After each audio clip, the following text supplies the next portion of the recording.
I just want to ask the board well, I guess maybe I'll ask you in the open hearing if you want to reorg before or after the cell tower.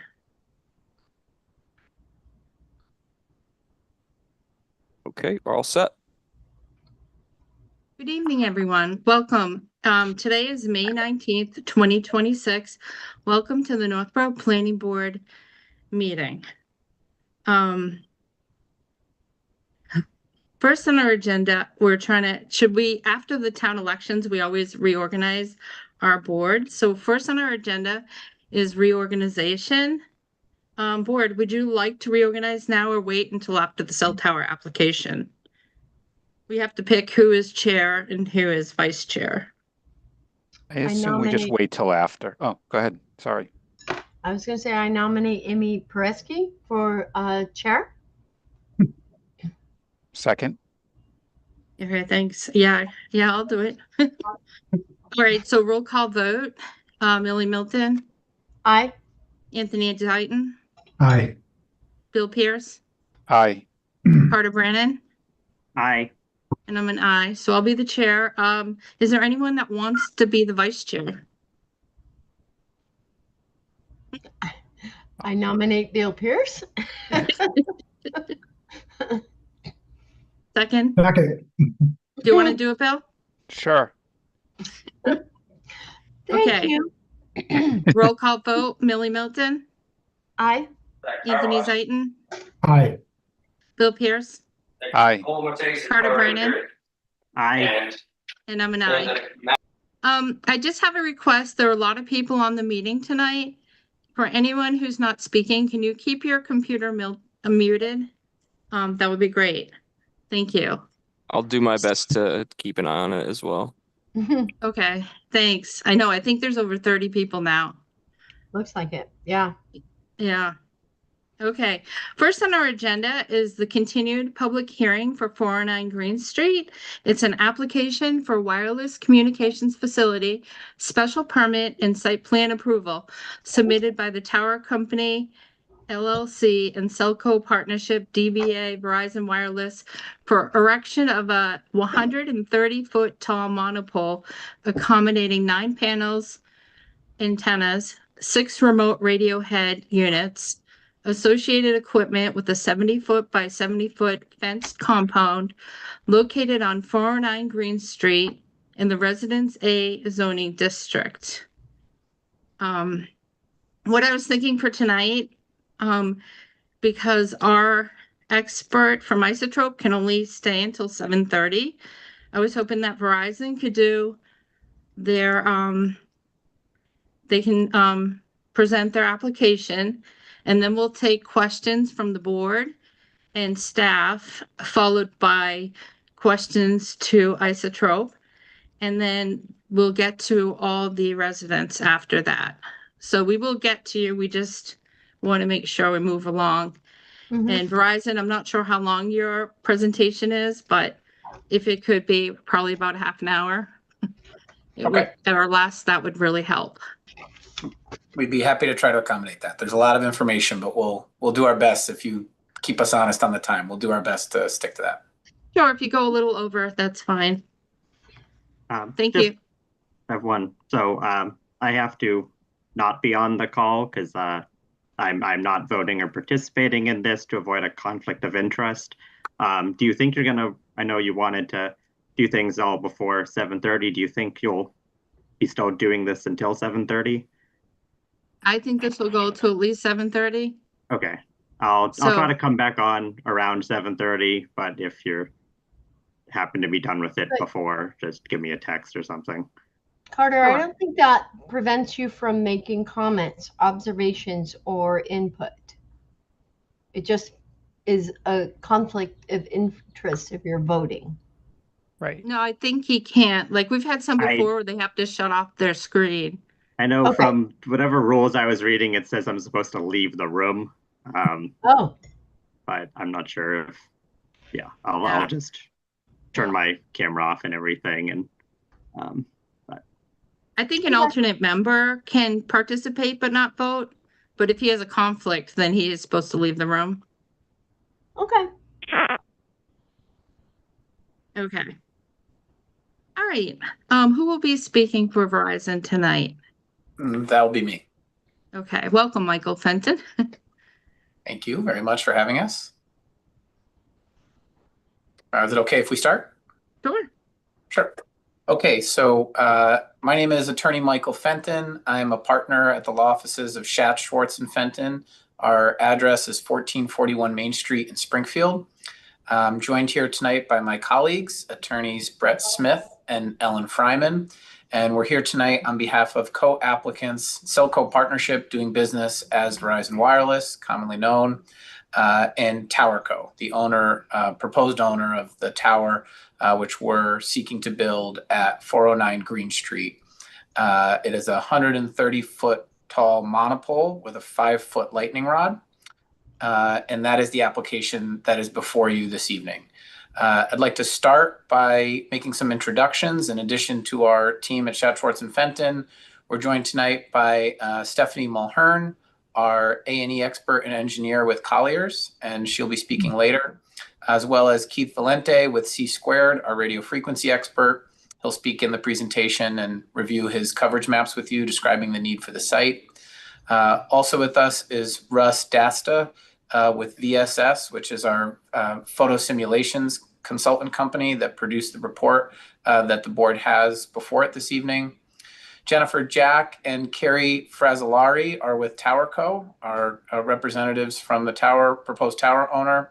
Igor is with Structure Consulting, and Mark, who's also on the call this evening, is with Fair Market Advisors, and is our certified appraiser, and submitted the market data that was provided to the board. I'd like to start by just providing a brief history and overview of the site for the board, and then I'll turn it over to the rest of the consultants who will testify based on their expertise. This is a search ring and a solution that TowerCo and its affiliates have been looking at for a number of years. The search ring for solving the coverage gap and data gap in this area was first opened about 10 years ago in 2016. Since then, there's been an extensive search for a site, which included a review of a variety of locations and consideration of a number of due diligence items. We do these towers all across Massachusetts, and siting them takes into consideration a large number of factors. The first thing that's done is, from a radio frequency standpoint, the engineers identify where the needed area of coverage is.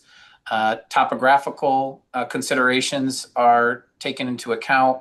We also take into account setback rules and regulations in the town, some of which pertain to property lines, some of which pertain to things like other towers in the area. We also look at protected lands, whether they be forestry, agricultural, or otherwise. And in the immediate vicinity of this particular site at 409 Green Street, there were a number of areas and parcels that were eliminated because of the vast forest land owned by municipalities and other quasi-public agencies, as well as land that's agriculturally protected. We take into consideration wetlands and other protected resources and riverfronts, and other restrictions, including finding a willing landlord. And taking all of those factors into account, we were left with this parcel as our proposal and the site that will achieve the requested and needed radio frequency objectives of the carrier. We entered into a lease in February of 2025, and since then started our remainder due diligence in earnest. The subject site, as I mentioned, is a proposed 130-foot tall monopole with a 5-foot lightning rod, as well as a small 70 by 70 compound with supporting equipment. We are requesting waivers from the planning board, which, based on the materials we submitted, we think are warranted and consistent with the past practice for other wireless carriers in town. The first waiver that we're requesting is from the height restriction. The height restriction under the zoning bylaw is currently 75 feet. We are proposing a tower at 130 feet. And based on the materials we submitted to you, it will not be the highest tower in town and would not be the first time that the board granted a waiver. We think, based on the radio frequency needs and the relative shielding of this site from a visual standpoint, from most of the town that this waiver is warranted. The second waiver that we're requesting is from the nearest lot line. The requirement is that the setback be not less than 4 times the height of the proposed tower, which is 540 feet in this case. We are a lot closer than the nearest lot line. We are just about 20 feet from the nearest lot line from the compound. The reason that we felt that it was prudent and appropriate to request that waiver in this instance is that that lot line is under common control with the Davidian family. And the principles of our owner and landlord are the same as the principles of the abutting parcel where we're triggering that 20-foot setback violation. And the third waiver we're requesting is from the nearest residential structure, again, owned and controlled by the Davidian family, who are our landlords here. That setback to the nearest structure is required to be not less than 500 feet, but our proposed tower will be approximately 427 feet.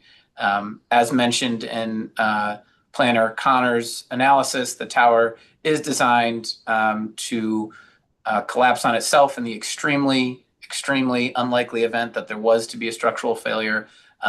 There is, and our A&E engineer can testify to this, the tower is designed such that it would not be in jeopardy of reaching a residence that's 427 feet away.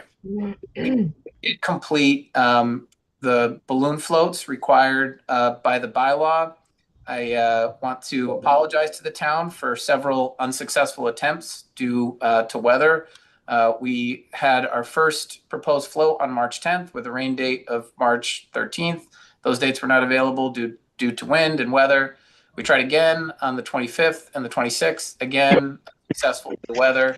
The 31st, tried again, unsuccessful. In April, we had another attempt at the balloon float. We were able to get the float up for a portion of the prescribed period, and we were able to take some photos, but due to fog and the inability to have a really clear day and have the balloon up there the entire time, the town asked us to redo the float.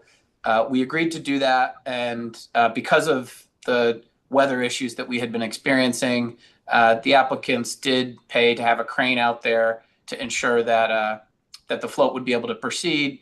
And of course, on the day that we had the crane out, the weather was perfect and there was no issues at all with the float. So we were able to successfully complete the float on May 7th.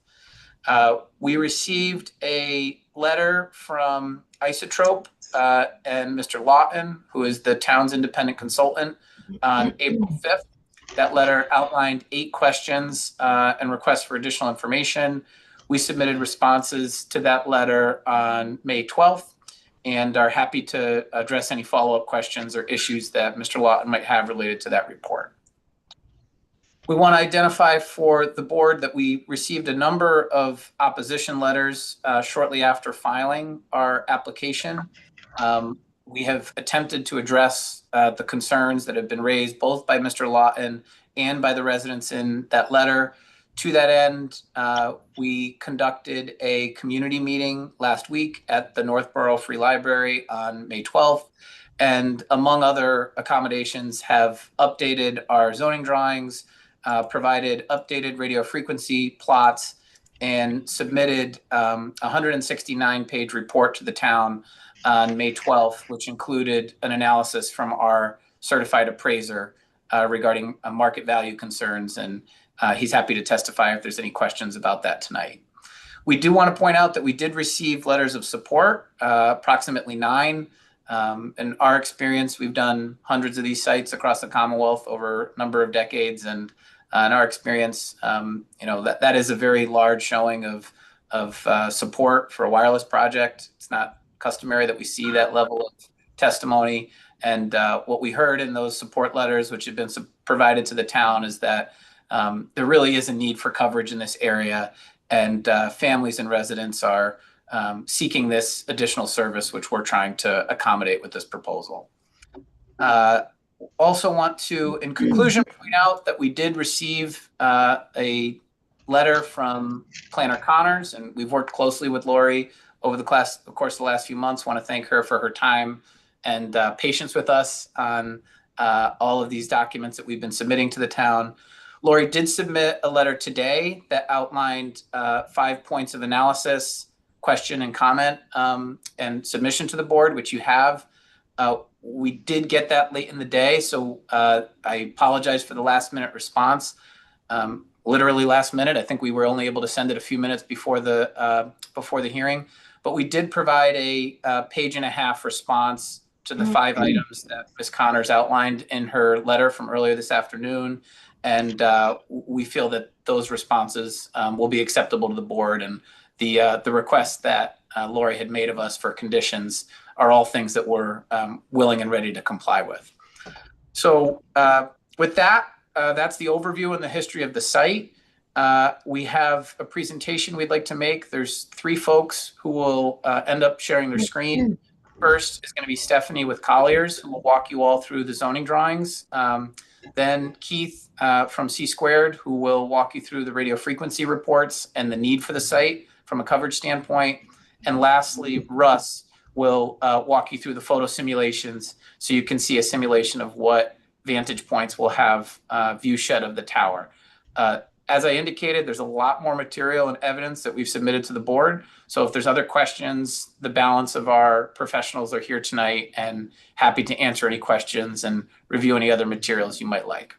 So with that, I would turn it over to Stephanie Mulhern with Colliers, who will walk you through the zoning drawings at this point.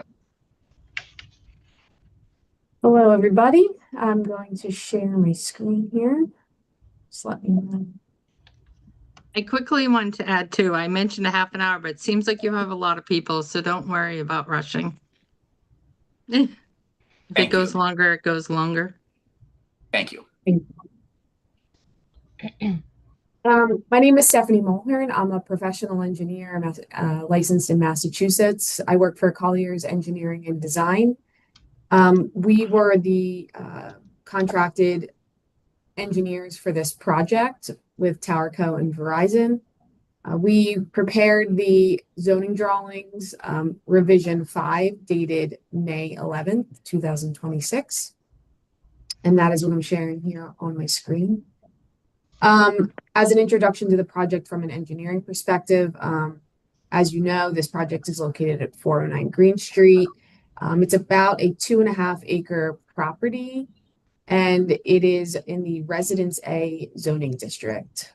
The proposed telecommunications facility is proposed at the rear of the property as it relates to Green Street. The project is proposing a 70 by 70 compound within a 100 by 100 foot lease area. And I can show a little bit. This shows a little bit more detail regarding that. This is sheet Z6. If I go back to Z4, access to this compound will come from Green Street via a 12-foot wide gravel access drive within an access easement. Anyone that enters the site would travel down this access path, and they would enter through 2 7-foot wide gates that will remain locked. Hello? Yeah.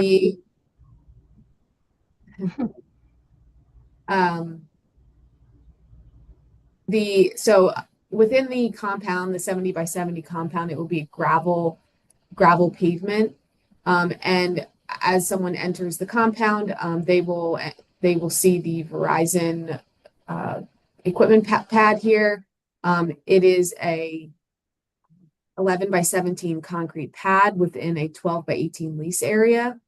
Within that concrete pad, Verizon will be proposing what's called an ice canopy. It's a steel canopy that covers their equipment, as well as a 50 kilowatt diesel generator. Within the compound is the proposed monopole, constructed of galvanized steel. As discussed, it's 130 feet tall with a 5-foot lightning rod at top. The tower will be designed to accommodate co-locators on the tower as is required. Verizon intends to lease the center line of 125 feet, which is shown here. There are no lights proposed on this tower. The tower will be unlit at all times. That is an FAA regulate or FCC regulated requirement. So no lights on the tower. However, there will be a light within the equipment area here. The light is used for maintenance technicians, and it is typically on a timer, a manual crank timer. So the technician would arrive, they would unlock the gates, they would attend to the equipment they would turn the crank, turn the light on. If they ran out of time with the light, they would crank it again. So there's really no way for the light to accidentally be left on. We are also proposing screening along the southern side of the compound. And yeah, I think that's all I have right now, unless you wanted me to get into the distances and things, but Michael already sort of elaborated on that. So I think that's good for now, Stephanie. We can circle back with questions if there's any later. Keith, are you able to share your screen and walk us through the need for the site from a coverage standpoint? Sure, I'm just sending the request to share right now.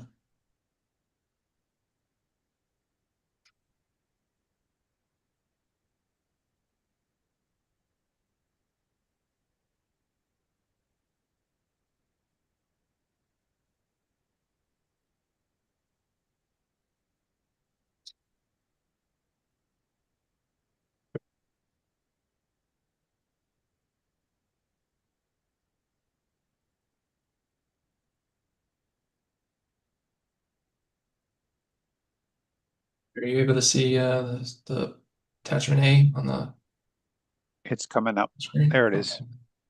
All right, let me just bring that to full screen. While that's happening, good evening. My name is Keith Valenti with C Squared Systems. Business address is 65 Dartmouth Drive in Auburn, New Hampshire. And I'm here on behalf of Verizon Wireless's RF engineering department. We had prepared the RF report it's dated November of 2025. That was filed with the original application. Within that report, there were a set of maps at the end. One of Isotrope's requests was to prepare some minor updates to those maps. So what I think would make sense, and in the interest of time, is to just jump to those revised sets and run through them real quick, if that's okay. So before I get into the maps, it's effectively a set of before and after maps showing present day coverage from the surrounding existing sites of Verizon Wireless's network, and then the after map consists of what it would be with the proposed site in the mix. Verizon, as many operators similar to Verizon, they hold multiple FCC licenses in the area at different frequency bands. The reason I say that is they deploy service across all those different frequency bands. However, each frequency band has different range of coverage simply due to the physics of propagation. So the lower frequency bands will cover a broader area than some of the higher frequency bands. So we're presenting in these maps both the best case scenario from the low band coverage and then one of their mid band coverages as well. Those mid bands are the coverage is used to manage capacity and support the growing demand for data on these networks. So the first set of maps is that lower frequency band, which is in this case is 700 megahertz for Verizon Wireless. And just to quickly give the lay of the land, in the upper left, we have a scale bar of 1 mile running east-west along the lower portion of the map is Route 290. The left half of the map is the town of Boylston. The upper corner on the right is Berlin, and then the center of the map and the lower right portion of the map is the northern sections of Northborough.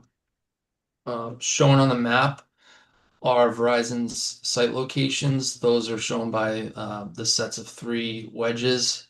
Those icons represent Verizon's existing facilities, shown in black. And then in the center of the map, in blue, is the proposed site at 409 Green Street.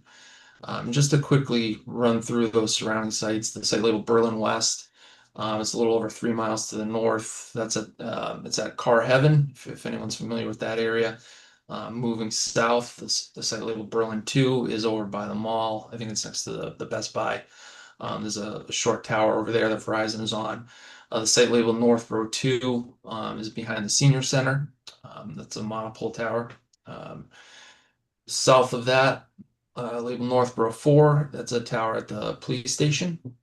Directly south of the site, about 1.4 miles to the south, between Church Street and 290, is a monopole. And then in the lower left portion of the map is a site labeled Boylston Relo. That's also a monopole, similar to the proposed site, and that's located in the intersection of Route 140 and 290. So the shaded color areas on the map represent the coverage at different levels, different signal strength levels from those surrounding sites. Green being the strongest, yellow being a weaker signal strength, and then onward in weakness to gray and then white. So what we have from those surrounding sites is we have pretty strong coverage for the majority of Route 290.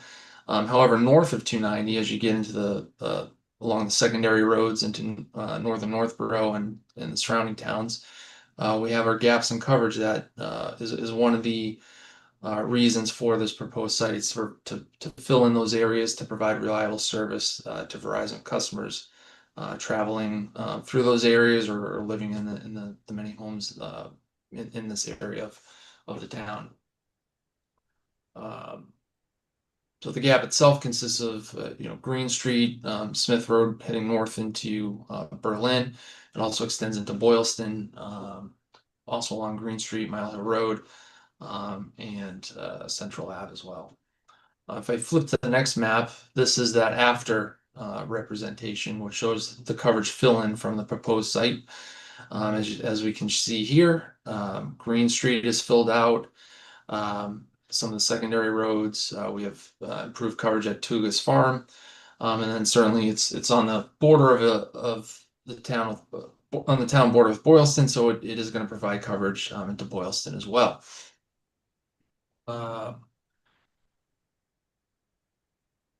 The third map in the deck, this is the before coverage scenario. However, this is at that higher frequency band. So we're using Verizon's 2100 megahertz license. As you can see, there's quite a difference in the range of coverage from those surrounding sites. These frequencies just don't cover quite as well. They get attenuated much quicker due to trees and so forth and the topography. So that lower band that we presented in those prior maps, that provides that base of coverage, and then these higher frequency bands are used to support the capacity on the network.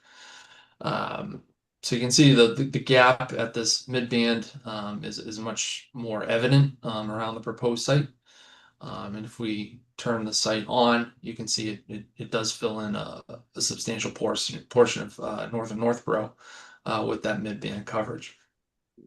So that's the typical before-after coverage scenario, and to explain the need for the proposed site. With the advancement of these wireless networks, and really it's an indispensable part of almost everyone's daily lives. Many people have multiple wireless devices, and we're constantly in need of connection for business, personal, and emergency uses. So what happens is with that demand, it creates a loading on the network, and in some cases that loading outpaces the ability for these surrounding sites to handle all the capacity in the area. So not only does the proposed site fill in a coverage gap, fill in that need, it also allows it'll offload some of the surrounding sectors that are overstretched in trying to serve the area around the proposed site. So what we show here is we've color-coded some of the various sectors of those surrounding sites that are directed towards the proposed site. So in red, we have that northwest-facing sector off of the monopole tower behind the senior center. In orange, we have the northeast facing sector off of that site, Boylston Relo, down by Route 140 and 290. And those are really the two sites that are kind of combining in and around the proposed site. So any service in this area would likely be drawing off one of those two sites.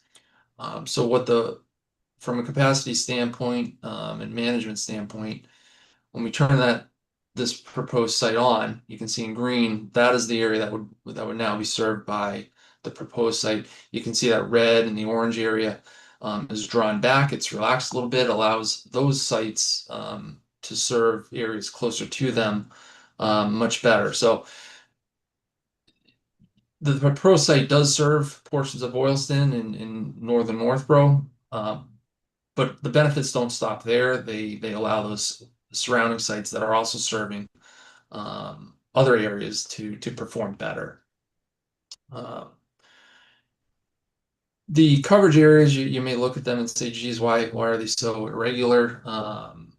What that boils down to, and I find helpful, is this next map, which is the topography of the area.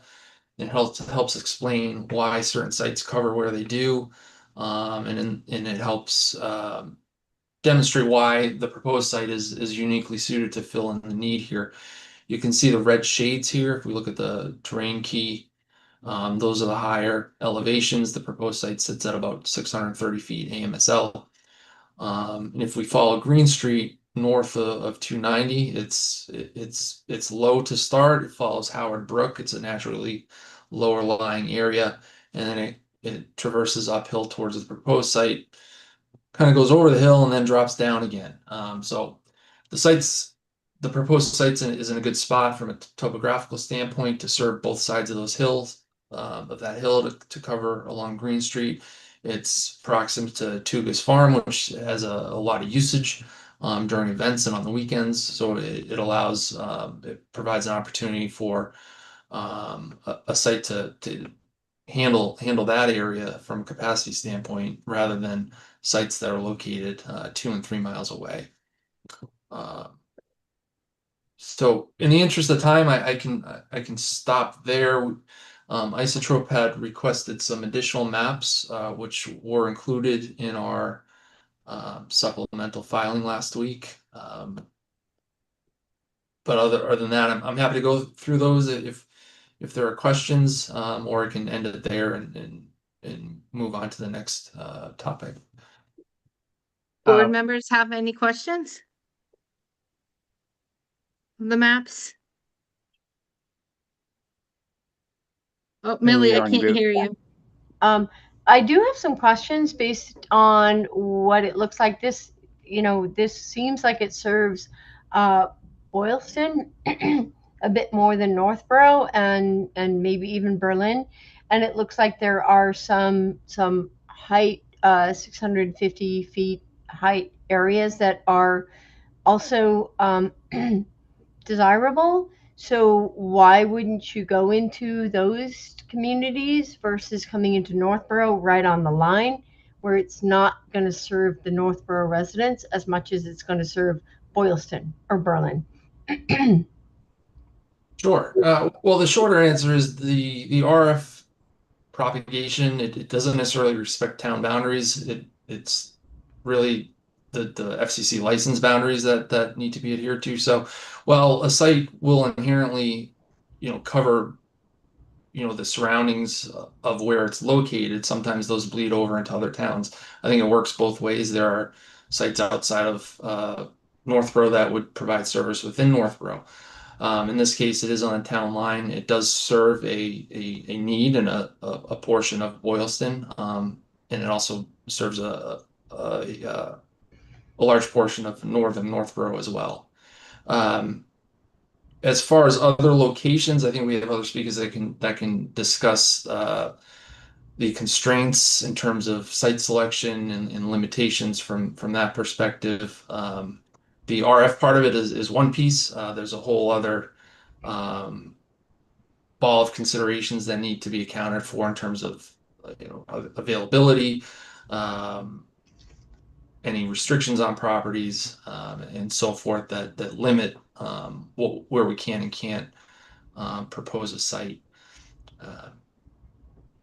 And thank you, Keith. And we do, to Keith's point, if the board would like, we have submitted a constraints map that looks at the relevant search area and identifies the parcels in that search area and explains what the rationale is for why those parcels do not work in our opinion, as well as this proposed site does. And there's quite a number of them that have been eliminated for the reasons that I outlined earlier. And if the board would like, we could look at that constraints map now and go through it with you. If you'd prefer, we can continue on to the photo simulations and circle back to that later. We'll defer to the board on that.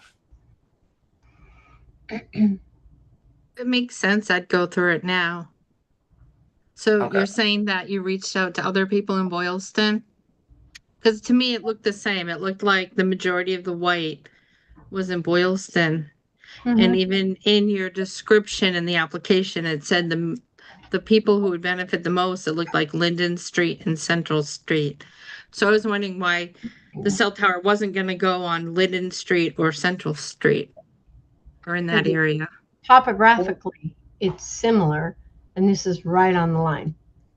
We'll show you the constraints map in a moment, but Keith, could you possibly pull up before we go to that, if you could just go back over to the map showing the coverage and the various frequencies.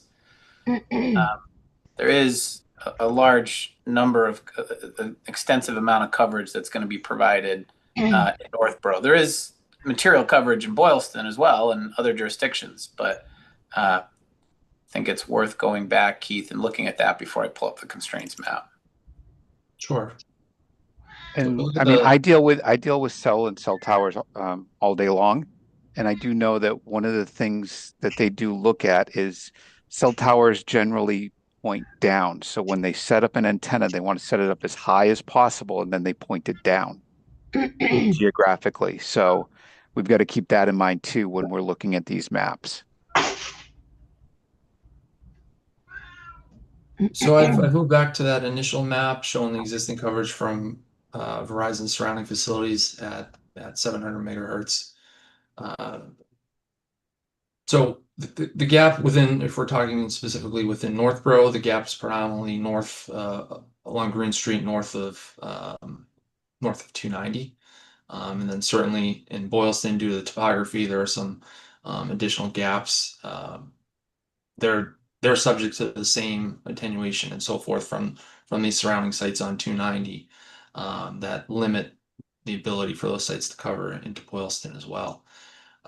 If we go to the next map, there's added coverage in both towns, certainly along Green Street, and again, due to the advantageous topography of the site. Looking north, it looks over a bit of a lower lying area. That's why it's able to reach north towards Linden Street in Boylston, and likewise to the southeast or southwest rather along Central Street. So it's not limited to Northborough. That's really not how these networks are designed. It does provide a benefit to multiple towns in this case. If we look at the mid-band of coverage, I think here, if we toggle between these maps, to me, the majority of the new coverage is provided within northern Northborough. And then the final viewpoint here would be, if we look at the green area, this is where the proposed site would predominantly be the primary server. There is a substantial portion in Northborough from the proposed site. It's really not driven by area. It's where the usage is. It's where the people are. So there's limited value in looking at the area within town borders, in my opinion. I had a quick question. When you look at the triangles, like some of the triangles that are black are equally pointing in different directions, but the blue one has two triangles are pointing towards Boylston and one pointing towards Northborough. Mhm. Does that mean two of the antennas are going to be pointing towards Boylston? So right, and my apologies, I didn't explain the significance of the wedges. Those are the sectors, what we call sectors of antennas on a given site. Most sites have three, some have four. But the antennas are directional in nature. If you want to think of them as a flashlight for RF, you can. They basically focus the energy outward on the horizon, and then there's some tilting in optimization that can be done to tune where the coverage goes. But in general, the sites have the three sectors to cover all around a given location. If the site itself happens to be butting up against a steep incline and there's terrain directly next to the site that is higher, there's no sense in pointing an antenna into a hill. It's not going to go through it. So that's why the antenna azimuths are selected. It's based on where the usage is, where the existing coverage is, and certainly the topography. So the question with respect to the proposed site, there are the three. They're not evenly spaced in this case. There's one sector directed due north, which is going to cover Green Street and Smith Road in Northborough. The second sector facing southeast is going to cover along Green Street. And then there's an western facing sector directed towards Boylston. These azimuths are not set in stone. Particularly when a new site is brought into the network, the performance teams within Verizon's engineering departments will review what's going on with the surrounding sites. How did the new site? What are we seeing on traffic for the new site? And they'll adjust the azimuths, they'll adjust the down tilts, and they'll really work on optimizing the network. So that's a typical kind of progress of how the sites go. They're never just built and left alone. They're constantly being reviewed and modified and optimized based on the network demands. Could change, like even though we see the drawings here, they could end up facing all three towards Boylston. These aren't really set in stone. Well, if they were all, it wouldn't make sense to shoot all three into Boylston. You don't want to have overlap. They need to be balanced to some extent. So they could be adjusted. I can't say. It's one of those things where it would have to be built and reviewed and then adjusted, just as all the surrounding sites could be adjusted as well.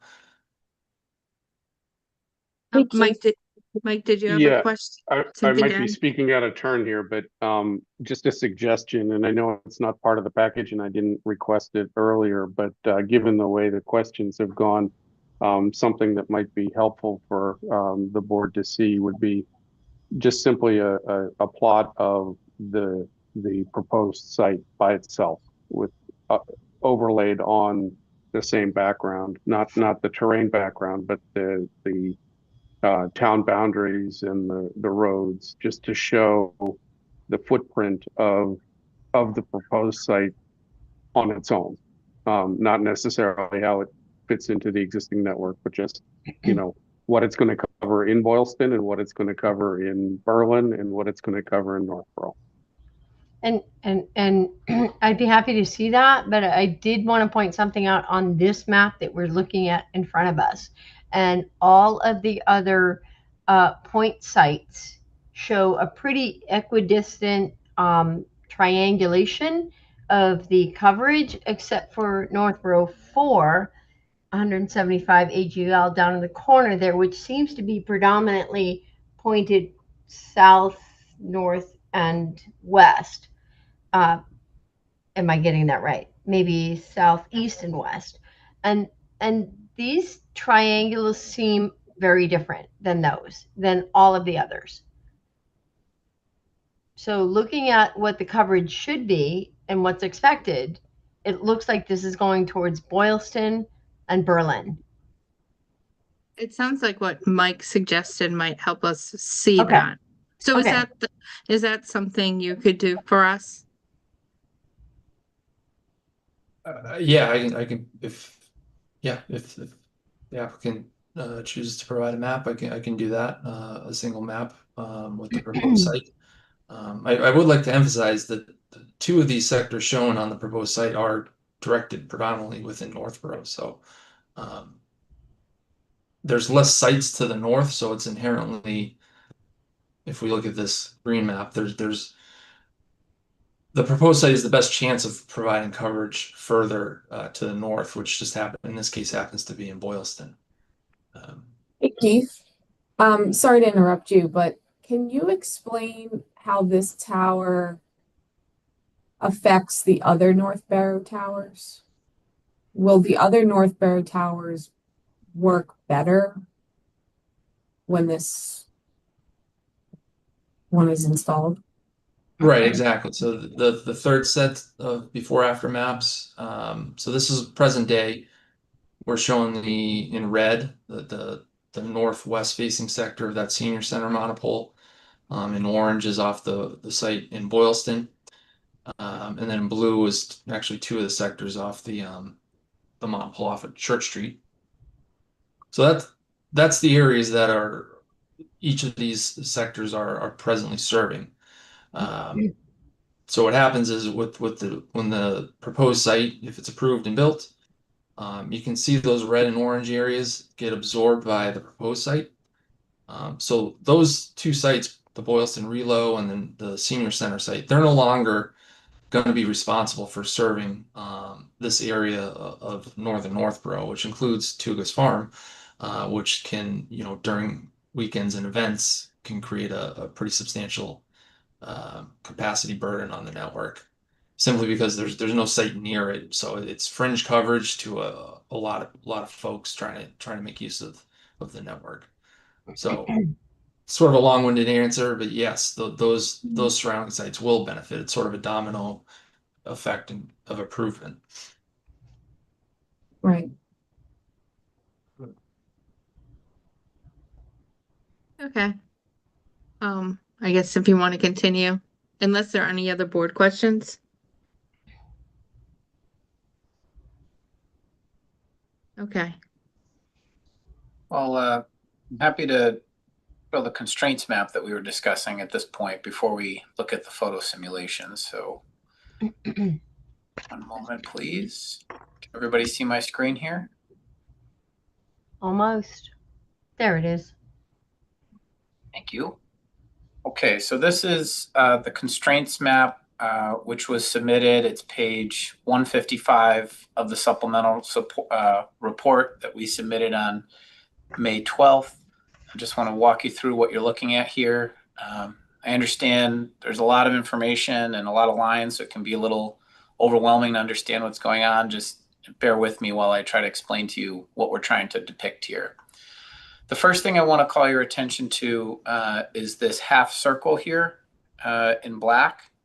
And this half circle represents the most desired area of the search ring from a radio frequency perspective.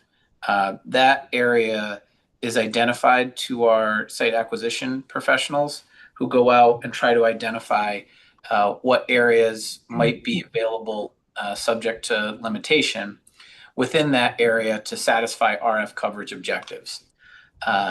In addition to this half circle area, there's a larger area which was also deemed appropriate from a radio frequency perspective for a site, and that tracks this black line here that runs along and expands the scope of the so-called search area around the preferred half circle. So the universe of space that we're looking at for radio frequency solutions is this entire area, and the preferred area is the half circle here. Within this space, you'll see some red circles. The red lines represent areas that are within 1 mile of another tower. And in Northborough, the bylaw prohibits us from looking at parcels that are within 1 mile of another tower. That restriction does not apply in the town of Boylston. You'll see Boylston over here in the search ring. We did identify those same concentric circles to show where coverage would not be ideal, because if you're within one of these red circles in Boylston, you would be within 1 mile of another tower, which is not optimal from an RF perspective and not optimal from a zoning perspective, as evidenced by the preferences in the Northborough bylaw. The areas that you see that are somewhat of a neon color and blue slash, these are areas that are existing wetland boundaries or existing flood zones. Those areas were also taken into consideration and deemed either not feasible or not preferred from a radio frequency standpoint. The areas that you see that are shaded in the light brownish yellow, these are very large, densely forested parcels that are either forestry land or municipal property designated for forestry. And for those reasons, the conservation objectives of those parcels, those sites were deemed not prudent for this particular. The area that you see in red identifies a location that was pursued. This location is a golf course in Boylston. The landlord was not interested in that particular site. Another site that you don't see highlighted in red, but that I want to point out to you, which was approached by the carrier to determine if there was interest, is Tugas Farm. Tugas Farm did not respond that they were interested in our inquiries, and even if they had, they would be within 1 mile of another site in Northborough red circles. So based on all of these constraints, and also the biggest one I should highlight is the black lattice parcels, the ones that are identified with this black lattice shading throughout. These are parcels that took into consideration the applicable setbacks in the town. In Northborough, the primary setbacks are 500 feet from a residential structure, 4 times the tower height from a property line. In Boylston, it's 600 feet from the nearest property line, 1,000 feet from a residential structure. Berlin, it's 1.5 times the tower height from the nearest property line and 1,000 feet from the nearest residential structure. So we took into consideration those setbacks. This is an area that is heavily residential and forestry agricultural. There are no available commercial sites or other towers in the area. And based on all of these variables and considerations, we ended up with the property owned and controlled by the Davidian family here on Green Street. We will acknowledge that we've identified this site in green, notwithstanding the fact that it does require some waivers and has some setback violations, which we've requested relief from the town. But the reason that we felt that this was an appropriate request is that many of those relief that we're requesting is from relief that's designed to protect the abutters, which are, in this particular case, the Davidian family and the principals of our subject site. So this is the map that we prepared for visual purposes to illustrate to you the constraints that we were operating within and to explain why we've determined that the location that we need for this tower is 409 Green Street. So it basically sounds like that Berlin would have been the most favorable as far as their zoning, and that Boylston would have been the most difficult as far as their zoning, and Northborough was in between. I wouldn't be comfortable making that characterization. It would depend on the site and what relief was requested. We take into consideration what the underlying zoning districts are and all of the other variables. Each town had their own restrictions. They have different size parcels, different uses in the surrounding area. So I wouldn't say necessarily, I wouldn't necessarily agree with the characterization that you made there, except to say that we do consider all the zoning regulations in the towns that we're looking for to site a tower. Okay, but it does look like most of the ones that you looked at were residential, other than maybe the golf course, but I That think in the is, paperwork, they said that Boylston and Berlin were the strictest, which is why I think we're in Northborough. Northborough has quite a few cell towers in those circles. yeah, I guess that's why I'm wondering why another one in Northborough, but not. Again, we're covering the Boylston, Berlin area. Okay.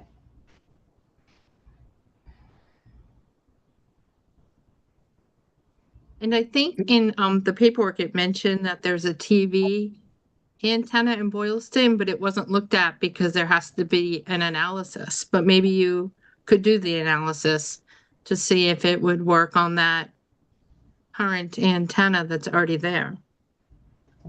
I believe we did in our supplemental materials respond to that question. Keith, do you recall what the answer was to that? It's a very, very large TV and tower that I believe the board member is referring to. You're muted, Keith. Sorry about that. Yes, so one of Vice Structure's requests was to model that tower. And if it's okay, I can share my screen and bring up those maps as well.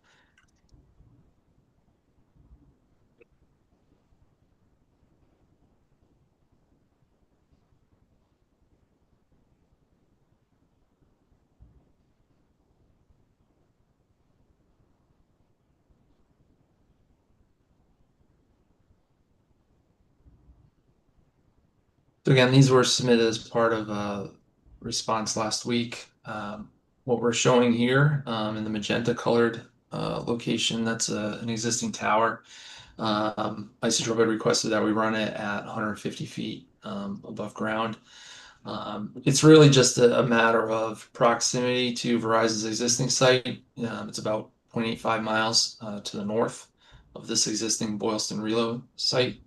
And it's over 2 miles to the southwest of the proposed site. So given the distances and the topography, a site here would be highly redundant with existing coverage and not really serve much of the area of need that the proposed site serves. So for those reasons, it would not work from an RF perspective.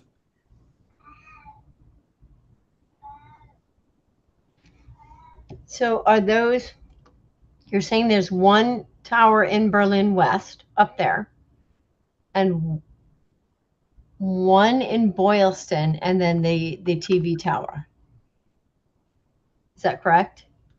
I may have misunderstood. So the black locations, those are the same existing Verizon sites.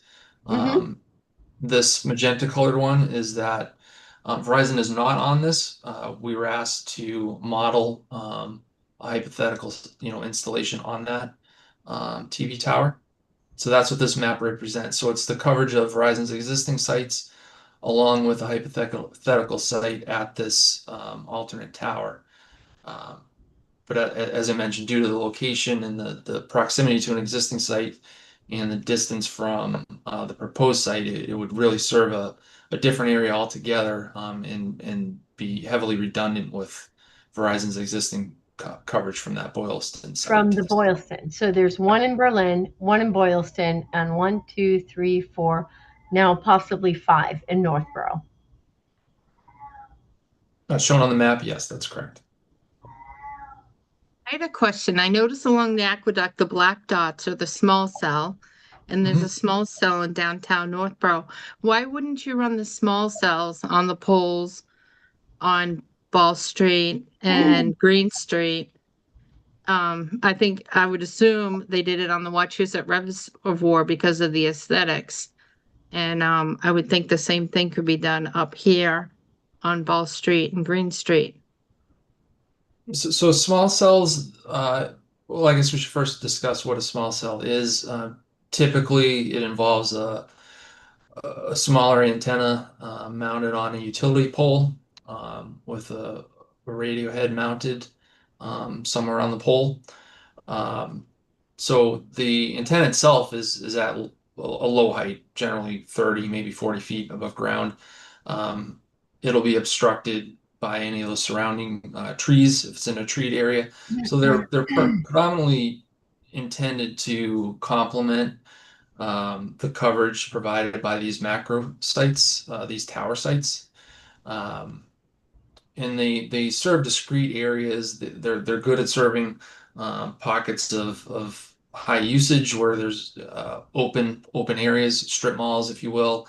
Um, but as soon as you put them in areas along roads that are restricted, that have a lot of tree cover around them, the coverage is going to be quite limited. It'll cover up and down the open stretches of road that has line of sight to, but as soon as you make a turn, go down a bend and so forth, the coverage stops pretty quickly. So there's a lot of drawbacks with the small cells. They do serve a valuable use to help spot fill capacity needs. But they're generally not used to provide broad geographic coverage solutions in an area such as this. Additionally, they lack backup power, so if something happens to the power lines supporting those, you can have a pretty large outage.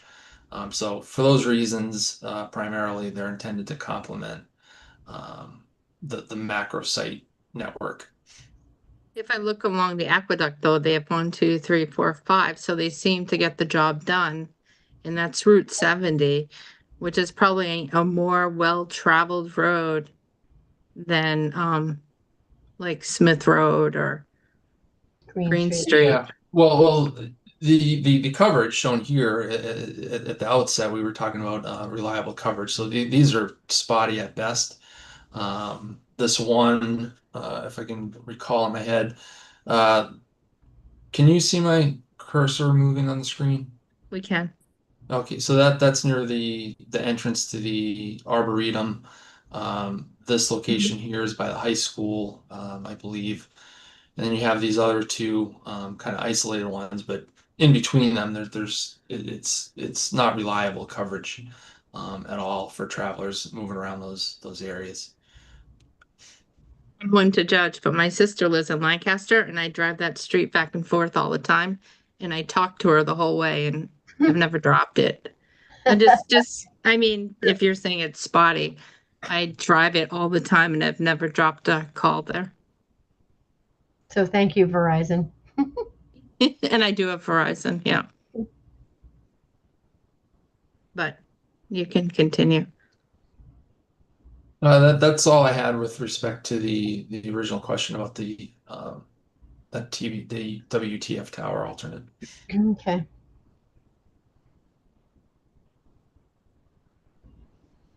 Okay. Mike, is there someone up next? Yes.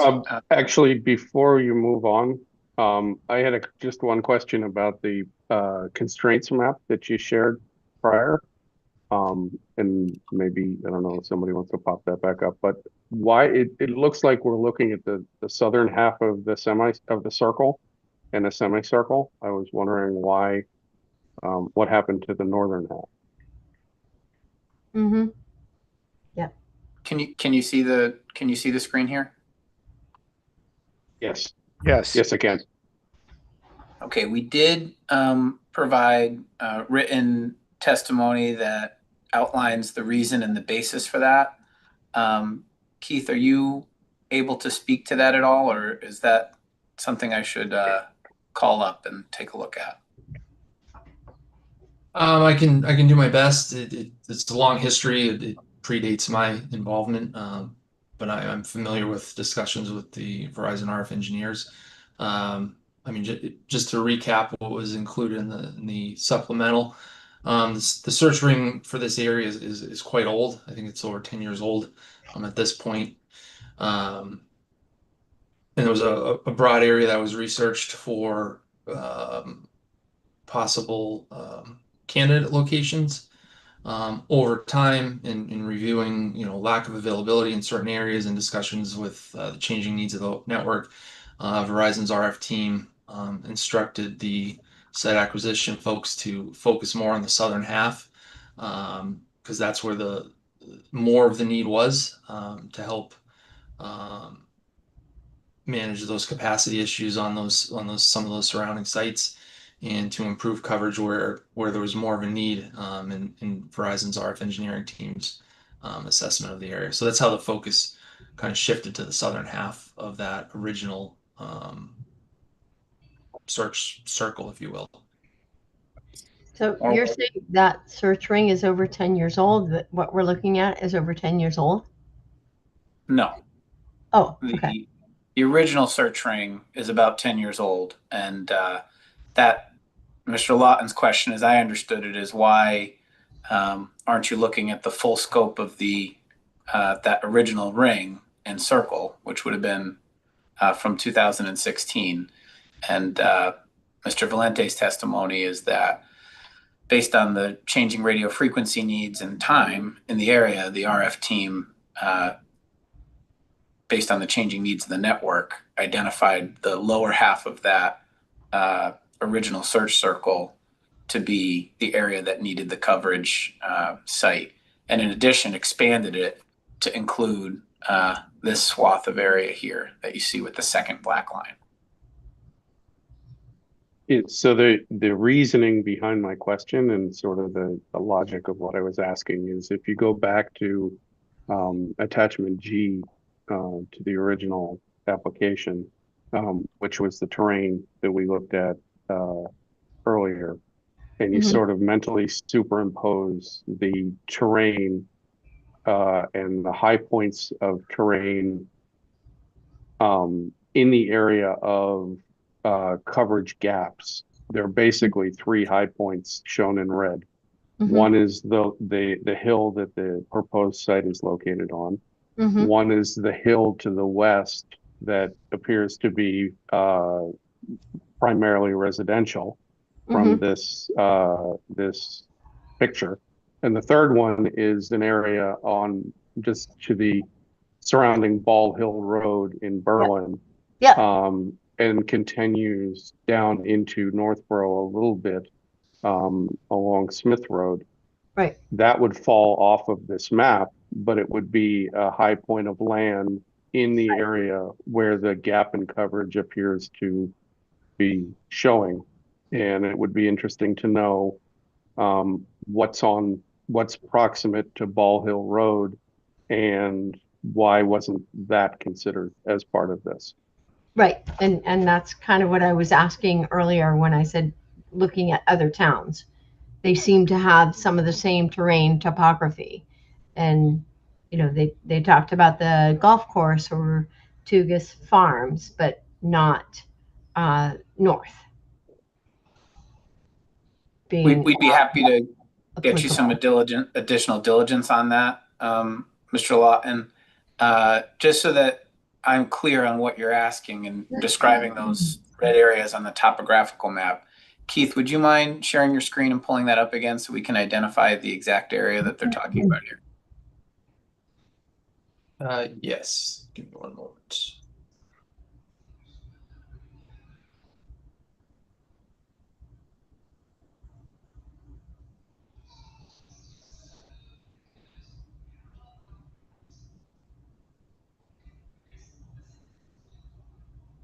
Just out of curiosity, how do you guys go about proposing a cell tower to a private residential owner? Do you approach them, or do you send out general public information saying, hey, we're looking to do this, and get feedback? We have a site acquisition team that's responsible for identifying those sites, taking into consideration all the different restrictions, and then approaching landlords on a case-by-case basis. Okay. So Michael, it sounds like the area you're talking about is Ball Hill Road in Berlin. Is that right? That's correct. Yeah. That sort of red blotch that actually extends a little bit southward into Northborough, but primarily is in Berlin. Yeah. We're not prepared to, obviously provide any updated coverage plots or, thorough analysis of that area this evening, but we'd be happy to follow up with that information for you. Thank you. Can you pull up that area in your constraints map though? Well, let me just take a look. I'll try, but I don't think it's. It didn't seem to be visible in the map that they shared. No. Well, I think at least a portion of it is, Michael. So I think the Northborough portion is, because I remember seeing the line. Yeah, I think you're right. Just one moment, please. Keith has to stop sharing his screen for a second so I can. Okay. So I think the area that you're talking about in Northborough in red is right here. It's up there. Yeah. Yeah, I believe it's this area here, which according to our constraints map is forestry land. I can't identify the exact owners of these parcels, but if we categorized it in this way, it must be a conservation organization or a quasi-public organization for that purpose. The second area of red that you're referring to, I think, is right off the map here, approximately Ball Hill Road in Berlin. And we'd be happy to provide you updated testimony that looks at that. Yeah, I believe that some of that area that is conservation is Pisgah, but going into Berlin, that's, I would say, farm, agricultural, residential as well. And we can get back to you on that. Mm-hmm. And I'm sorry to barge in with this, but I have 13 minutes left before I actually have to run. I have one other question. When you were going through the demonstration of the need for the site, obviously when we look at coverage, we can look at a plot and we can talk about, you know, what's showing in white, what's showing in gray, what's showing in green, and what's showing in yellow. But when we're talking about capacity and network congestion, we don't really have any data to support the you know, any kind of concerns about that. So if that's something, you know, capacity or congestion is a justification for a need here, it would be good to have some data to support that of some kind from Verizon. And when you say congestion, are you talking about population and no, usage, network usage? Okay. And I mean, there are areas and there are locations. I mean, obviously in downtown Boston, there's quite a few of them where the network is congested and relief is necessary from another site.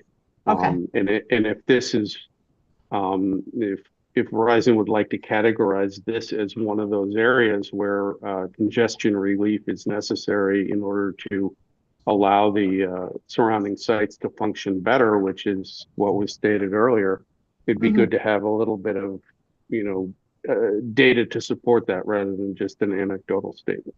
Sure. Or area lot coverage. Sure. We'll add that to our follow-up list, Michael. Thank you.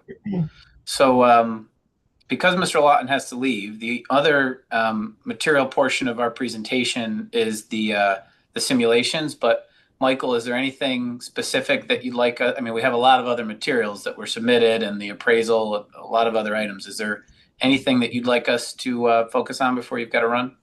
There isn't, and I imagine this, since this is being recorded, I can watch the replay of it on the town website. So anything that, you know, transpires after I have to run, I can catch up on. And I, you know, pending sort of the homework here, I would be prepared to write a report and distribute it pretty quickly based on, you know, the back and forth we've had, as well as some of the questions that have come out tonight. Thank you. Okay, so Madam Chair, are there any other questions on the constraints map, or would you like us to go to the photo simulations? The board members have any questions? I do know. None? No. Not yet. Okay. Okay. We're good. Thanks. Thank you very much for your questions. Okay, so now we'll turn it over to Russ, who will walk us through the photo simulations.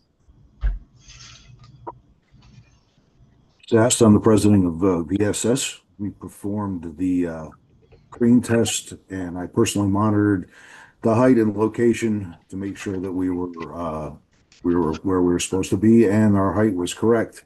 What you're looking at here, and hopefully you can see it, is our photo log map of the roads that were driven, and the pictures that were taken. This is a brief amount of the actual photos taken. Actual photos taken were somewhere around 300. In this case, we drove all of these roads. You can see that in blue, and verified the results of our viewshed analysis pretty close to them. What you see here, the numbers in red are verification of where we could not see the crane. The numbers in yellow are where we could see the crane, but it was obstructed views. And the numbers in green are where we had year-round views of the tower. And just to state this right out of the gate, we drive publicly available roads. We don't go onto private roads, and unless specifically requested, we don't go onto private property. So you can see right around the site, within roughly a quarter mile, there is some year-round views along Green Street and Ball Street, and then it dies off pretty quickly, even though you're right along this road in front of Tugas Farm. There are some extended views from almost a mile away, and you'll see those at number 23 and number 28. So we'll start with the actual photos. What we have for verification, just so you can look down here, we have a bunch of information to say where we took the photo, what the location of the photo was, and the bearing to the site, and what our determination of the photo was.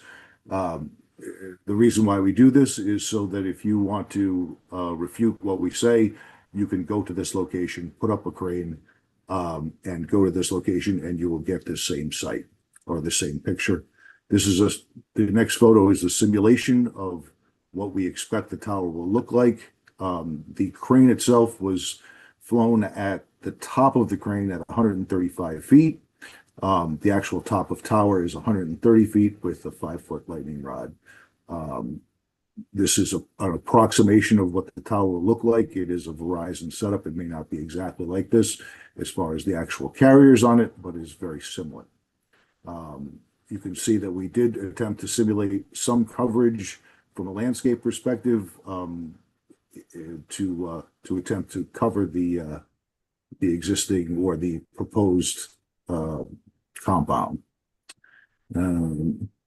And then I can just briefly go through these. This is from the landowner's property right in front of his house. This is from directly across the street on Ball Street. Stop there. I'm sure that you've all had a chance to look at these.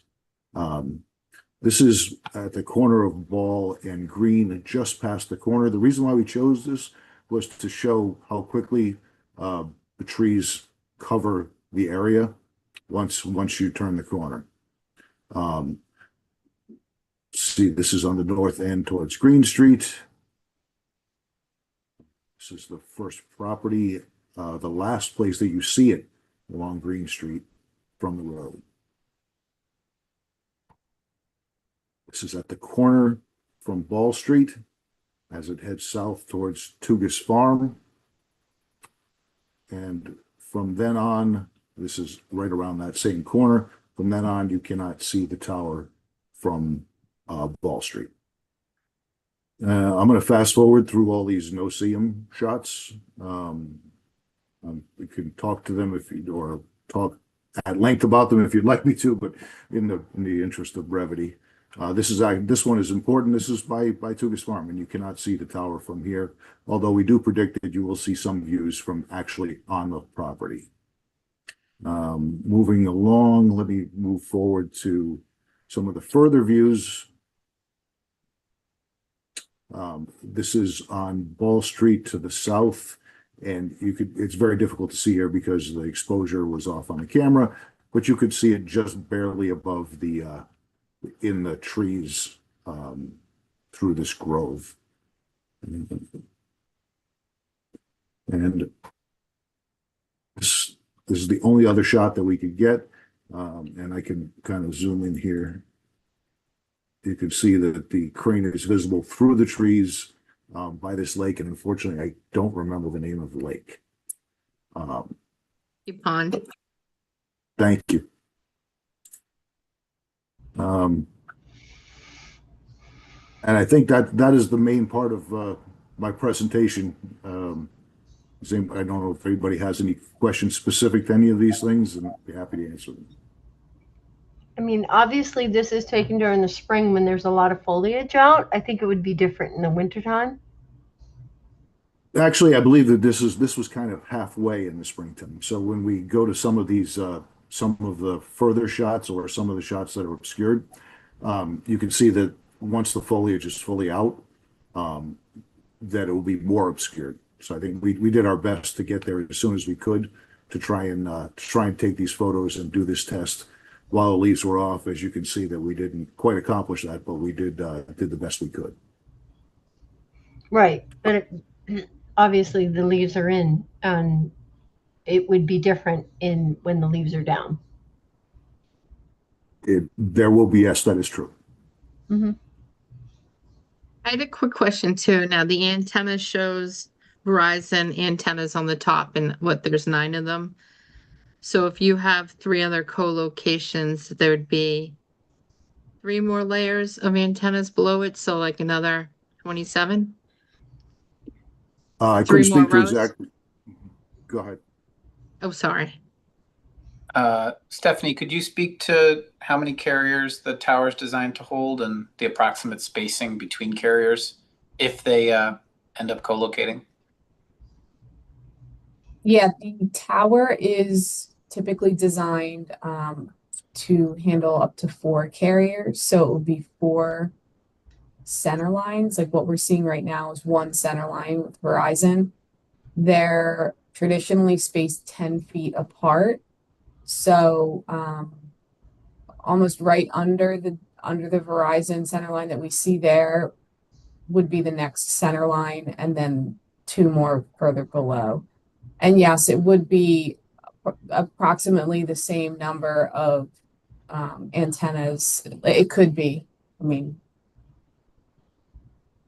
And just in addition to what Stephanie said, we understand that the police and fire departments in Northborough have expressed a need for public safety equipment in this area and have expressed an interest in going on the tower.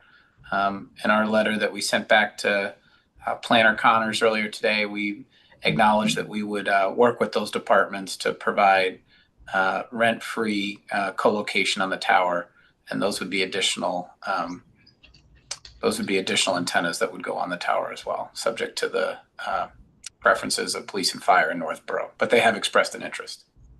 Yeah, they did express an interest, but in 2023, when we approved the antenna for the municipal, that was because Northborough came off. And so in 2023, they said there was no need. They came off, and then it went to Boylston. So now Boylston is using the safety antennas. So I think in their emails back, they said, if one was built, they'd like space left, but I don't think they expressed a need right now. But if there was one built, then they would like there to be space left for them in case there is a need. They said they were doing some study, but it was interesting because they did speak to the chief of police and the fire chief just probably 2.5 years ago. And they said there was no need because now they're on the one that's near the police station. I felt that there was an interest, but not necessarily a need. Right. We did not, the emails were sent to the town, so we didn't get those emails directly, but point well taken. And the point I'm just trying to make is that the tower would have capacity to accommodate them if they'd like to be on the tower, and Mhm. sounds like they did express an interest in going on the tower if it's approved.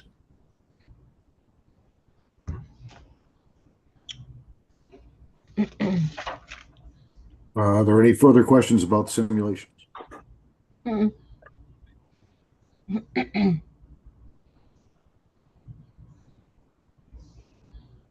Sounds like we're all set. I Thank you. do have one quick question on the fact that it took like 4 different times to get the balloon test done. Is that any indication about the actual functionality of the tower? I'm just the lawyer, so if I overstep any of the consultants, please interrupt. But my answer to that would be no. The reason for the failed balloon floats was the wind and rain, and that has no bearing on the appropriateness of a site for a tower. All towers are structurally appropriate and subject to rigorous testing to ensure their structural capacity to be erected in a safe way at the proposed locations. And I assume their functional capacity as well? Certainly, we built they're very substantial investments of time and money in building these towers, and carriers strongly prefer to go on existing infrastructure and existing towers. It saves a lot of money for carriers to do that. So it's really a last recourse to propose a new tower and invest in that way. So certainly the tower company and the carrier feel that it would be functional and that there is a great need for it, which justifies the investment that they're proposing here. Thank you.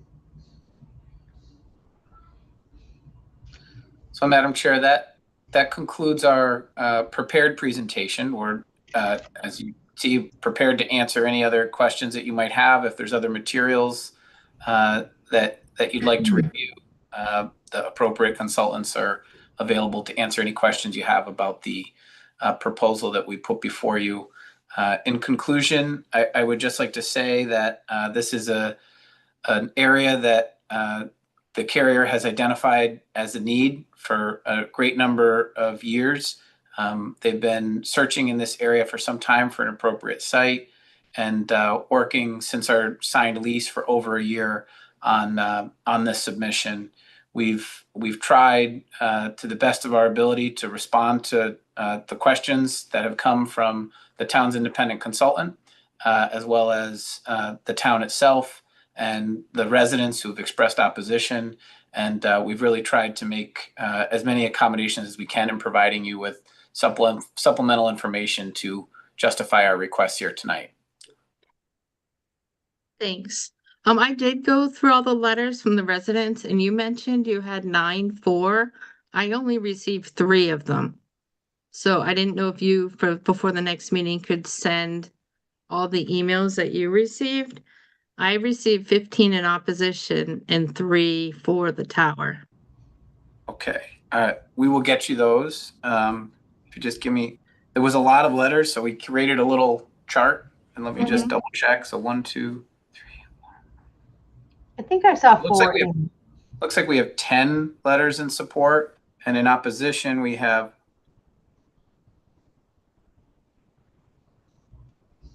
13 letters in opposition. Okay. So we will. I got 15 and 3. We will. What we'll do is we'll send you each of the letters that we have, and we'll send you the chart that we prepared, which lists the name and the address of the party that sent the letter. There are, I believe, 2 addresses, or at least one. It looks like there's 3 addresses that are unknown. And then we also have in the chart the date the letter was received and our determination as to whether or not it's in opposition or support. It's usually pretty easy to tell the difference, but Okay, that would be great. Thanks. And Lori, would you be able to confirm that they are all Northborough residents? I have not received all of those support letters, so I'd be interested in those for the file as well. And I cannot tell if if they are all Northborough residents. I mean, Many of them didn't include their addresses. You right. can tell quickly with the assessors. You go into the assessors and you type in the name, it will come up. It will provide that chart certainly Yeah. and get you all that data, but just anecdotally looking at this chart, it looks like the overwhelming majority of these letters are from people who reside on Green Street. There are a few from Ball Street, one from Smith, 3 from Smith Road, a few unknown, but the overwhelming majority, just from a glance, not counting, looks like they're from Green Street. And Green Street does actually go into Boylston. I see. I don't have on this chart. Right. Distinguish between towns. So we'll add that. Thank you. Do board members have any questions? Yeah, I just have one question. So based on Mr. Lawton's request, are we going to be exploring other areas along Ball Hill, or what was the takeaway from that? We will provide explanation for why those areas were not considered. In terms of using the term explore, I guess really the response I would give is that the reason that the constraints map does not include those areas is because they were deemed not feasible from a radio frequency perspective. If for some reason that changed when we looked at the radio frequency maps, we would certainly have a discussion with the town about that, but I'm not expecting that to be the case, sir. And I will also just say, in my experience, and Keith and others can testify to their knowledge as well if they'd like, this is a pretty large search area that was provided in the constraints map. It spans several miles. I don't have the data in front of me to say exactly how large it is, but by industry standards, this is a large search area that was reviewed, and having permitted other sites and looked at similar constraints maps requested by towns. Typically, constraints maps look at a much smaller area when evaluating where to site a tower. And one other question. So in terms of, to Amy's point, it sounds like you really don't believe the small cells are going to be feasible or workable. Any other alternatives to 134 pole or shorter, different configuration, something that would, be less impact to the area? Could you speak to that, Keith? I mean, basically, as I understand the question, feasibility of small cells and potentially a shorter tower. Sure. So we discussed the small cells a bit earlier. As I mentioned, those are really intended to complement the base coverage provided by these macro sites. They don't cover very far simply because the antennas are inherently obstructed by their surroundings, unless they are in an open area, a large parking lot, and so forth. That's where you often see them. Other than that, when they're located along roads that are lined with much taller trees, the coverage from them is going to be severely restricted to just those open line of sight up and down the roadway. So as soon as you turn off the road, you effectively lose the coverage from that small cell. Additionally, they lack backup power. So if there is any sort of a power outage feeding those small cells, there would be service outage if that's your only means of accessing the network. Oftentimes, their small cells are within existing coverage areas because they're in those cases they're intended to be a capacity offload solution. As far as I think the board member mentioned tower height. Antenna height is a critical element of the design of these facilities.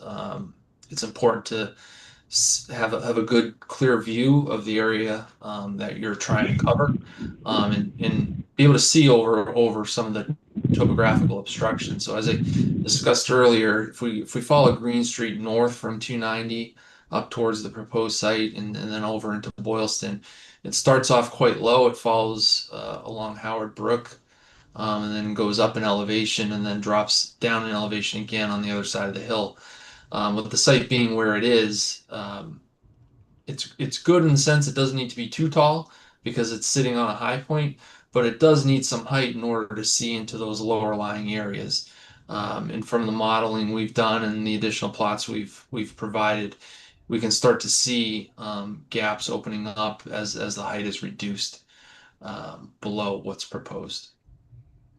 So based on that, though, you're saying that you could also have 4 other carriers underneath, each at 10 feet difference. So really the height that would be effective would be 90 feet with no other carriers, correct? Could you please repeat that? The 90 feet, I missed that reference. So you're proposing a 135-foot tower, but you could also have 4 other carriers, or a total of 4 carriers, each at 10 feet height difference. So if you take 130 feet minus 40, you're going to get 90 feet. So effectively, if you did a 90-foot tower only, you could get coverage. Is that what I understand based on that? If this tower were reduced to 90 feet, is that the question? Well, if I understand correctly, you have a 130-foot tower, correct? Yes. And it could have 3 or 4 other carriers on it. It would be limited by the structural design of it. I believe what's proposed is a total of 4. I hope someone can Yeah, 4 is correct correct. me. 4, yeah. Yeah. So a total of 4. So if you, and I believe I understood they're 10 feet apart. Yeah, the industry standard for these arrays is about 10-foot center to center vertical separation. So the lowest one would be at 90 feet. Well, Verizon's at 125, so the second carrier would be 115, then 105, and then 95. So yes, roughly. So rather, if you could do a tower that was just at 95 feet with no other carriers, possibly you could do that and get the coverage you are proposing here. No. My testimony was the height proposed for Verizon, 125 feet, is necessary in order to fill those gaps in those lower lying areas to the north and the south. There's an advantage of being first to the table with these sites and having the higher center line is you're going to have better ability to provide better coverage. So it's a So the competitive advantage. the lower ones would have less coverage than what you showed. Correct. Okay, I wasn't sure. Would it be possible to alter the visual representation of the tower to show those co-located sites or antennae on there? We can do that. We don't typically do that in an initial submission because it's hypothetical. We don't know that there will be additional carriers on this tower, but if the town would like to see a simulation of what it would look like with all 4 carriers, which with the understanding that that's hypothetical, we're happy to do that. Would you like to see it with all 4? I think that's appropriate. Okay. And what about the town's equipment? I don't know where that would go, but I think mostly because you see towers go up and then they start putting in more and more antennae, and they certainly look different a few years later than when they first went up. And I think that's what I'm getting at. We're happy to provide a simulation on that basis. Yeah, and Keith, you would mention that you did other analysis at different heights, correct? Of the tower? Correct. One of Isotrope's requests in their initial list of questions was to provide coverage plots at three other heights. So we modeled the site, and these are in our recent submission. We modeled the site at a 70-foot center line, 95 and 115. I can't recall specifically. Okay. I'll need to go back through and find those. I'll be very interested to see what the difference is. Yeah, if we're going to go above 70, okay, well, what is it that we're getting for that?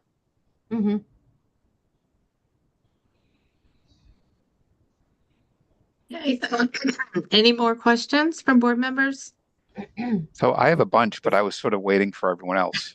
If Madam Chair, before we move on, and I'm sorry, Mr. Pierce, before we move on, I just want to make sure I understand that last request. So Keith has provided some alternate maps that show what the coverage would have been at lower heights and shows that his testimony that doesn't solve our coverage gap.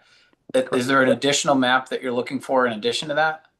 Nope, that's what I was looking for. I just didn't see it my first time through, so I'll have to look back through the material to find it. Okay, thank you. Yep. Okay. I saw Lori's hand up too. Do you want to go first, Bill, or Lori? I mean, you can. Lori, if you want to go, like I said, I've got a bunch of questions. So I just had one suggestion that was reflected in my letter, and I did see the response from the applicant. So one of the ways I thought to declutter the landscape is to eliminate the 72-foot tall pole that currently has Boylston's equipment on it and shift that equipment to this monopole at the same height. So that would enable that existing telephone pole that's behind the barn to be eliminated. So I saw in the response from the applicant a willingness to do that if the planning board wanted that type of condition. That is correct. Wait, that's a Verizon pole as well? That's not the TV pole? It is not. It is not a Verizon pole, but we acknowledge that to the extent the town conditions this approval on the removal of that pole and the relocation of that Boylston equipment onto this pole, we would accept that as a condition and work with the co-locator on that pole, which to our knowledge is the town of Boylston, and have their equipment relocated onto our pole so that that pole could be dismantled. And that wouldn't change that coverage. It would change, you mean the coverage for Boylston? Mm-hmm.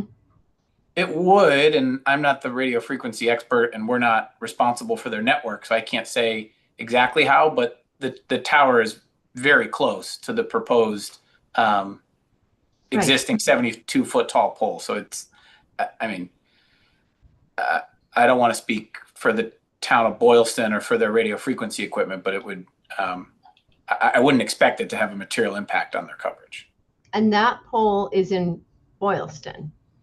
That pole is in Northborough on the Davidian property. That's on the same property. Okay. That's the pole that you folks just approved the co-location in 2023. Okay, that's that one. So it's an existing pole. It's my understanding it used to have Northborough's emergency equipment on it, and then it was decommissioned a number of years ago. It was vacant for a number of years, and then Boylston went on there a couple of maybe 2 years ago. And that pole doesn't have any desirability for this larger one to replace it? Doesn't. Well, that was my thought, is that one could then come down. So that one, that location is super close to that residential dwelling. So I don't think it would be more desirable to have it in that location because it also wouldn't be obscured by the tree line. Okay.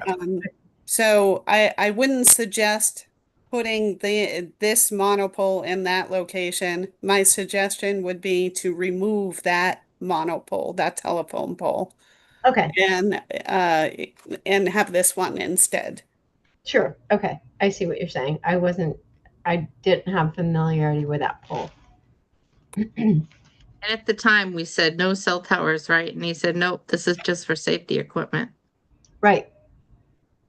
Right. Okay. So I'll try to ask my questions as quickly as I can. I'm going to start by saying I'm a little, I won't say not happy, but that, this isn't going to solve the problem in my neighborhood. but that's fine. It is going to solve a problem in that I remember first going up to the farm up there when I first moved into town, and they pointed us to take a right out of the parking lot. And I had no idea where I was going, and my cell phone would not work to get me out of there.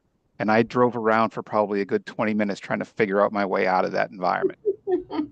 So I can understand, especially because I've seen a couple of the notes in support for that exact reason, because people get up there and they get lost because they don't have cell coverage. So like I said before, I understand how cell towers work. I've been in technology for 30 years now. You put them up as high as you can and you point them down because nobody in an airplane is going to be able to catch a radio frequency going that fast. So, so I get that. My biggest concern is the fall zone of the tower. I know you said it's designed to collapse on itself, but I also know that you can't guarantee that that will happen. That's what it's designed to do.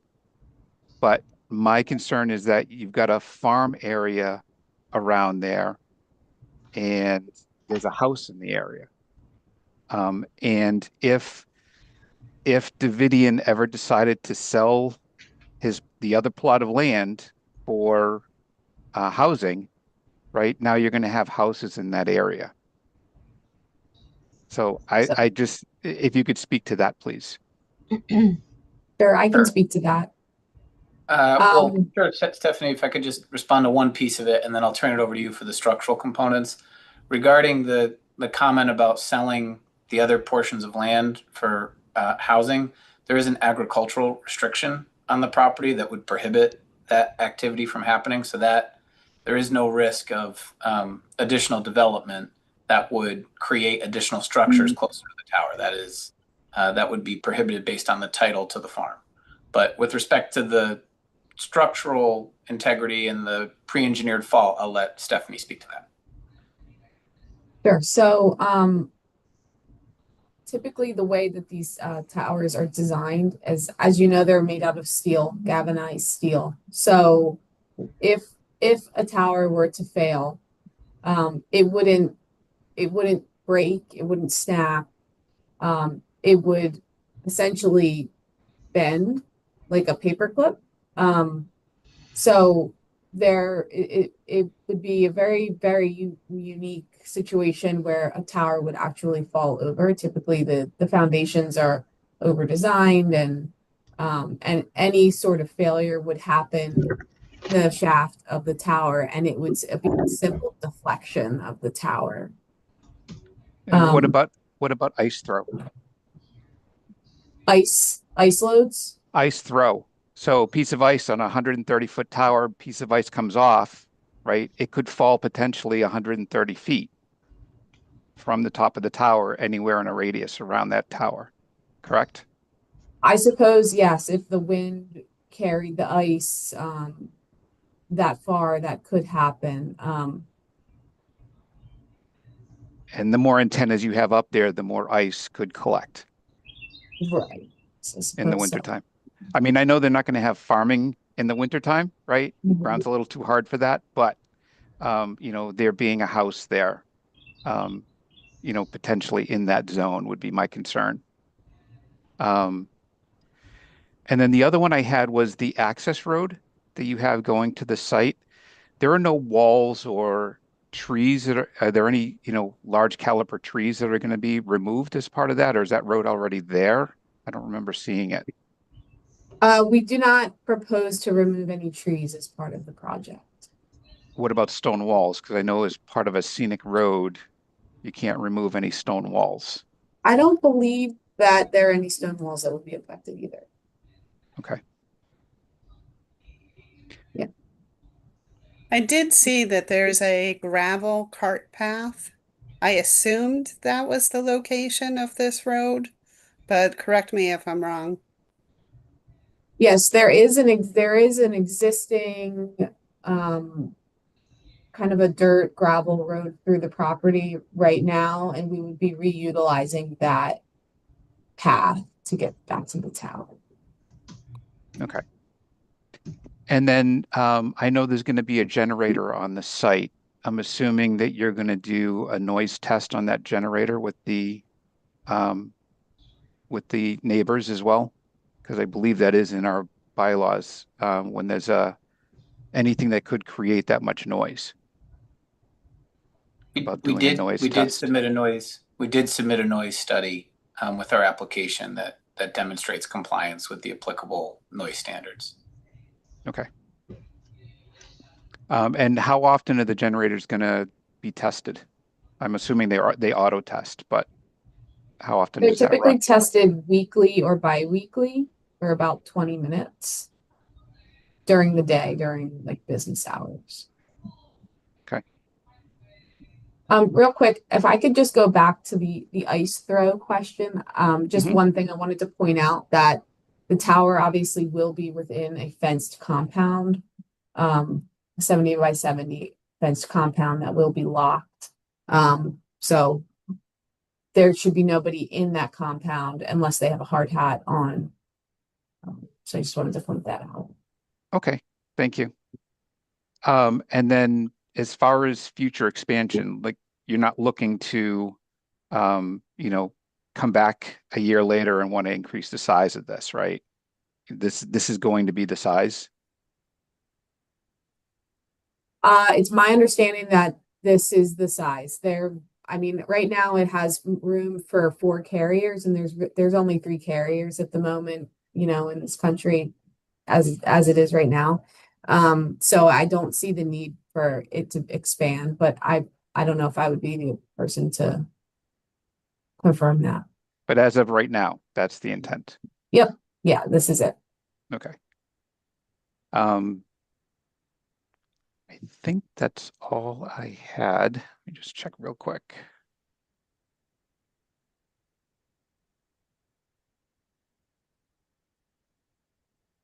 While Bill's thinking, there was one thing that I've learned before, that a cell tower can come back and add 20 feet without having to go in front of a board. So if this is 130 feet, it could go up to 150 without having to come in front of our board. Is that still true?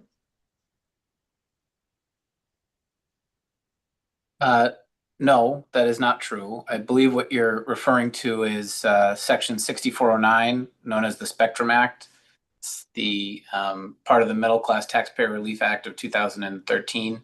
And that does provide for certain required approvals by a town if you're modifying or adding to an existing base station. I believe the standard is 10 feet, not 20 feet. I'd have to take a closer look at that, Madam Chair, to say for sure. But what Section 6409 does not do is it does not circumvent the entirety of local control. If your bylaw requires that we obtain a special permit and we were seeking an increase in tower height, which we are not seeking and do not expect to seek in this case, we would agree to proceed with the permitting required by the town, and that town's review would be subject to those federal regulations that you're talking about, which govern and stipulate that the town would have limited discretion in whether or not to deny that request. I believe that's the applicable law you're referring to.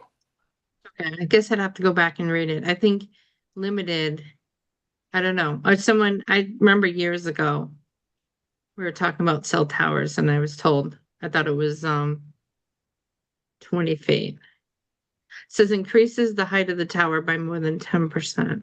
I guess we'd have to go back and look at it. I'd be happy to give you a brief memo on that. That would be great. That's all I had for questions. Thank you. Thank you, Bill.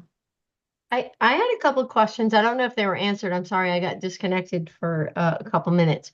But is there a plan for if the cell tower is no longer used? Is there a decommissioning plan?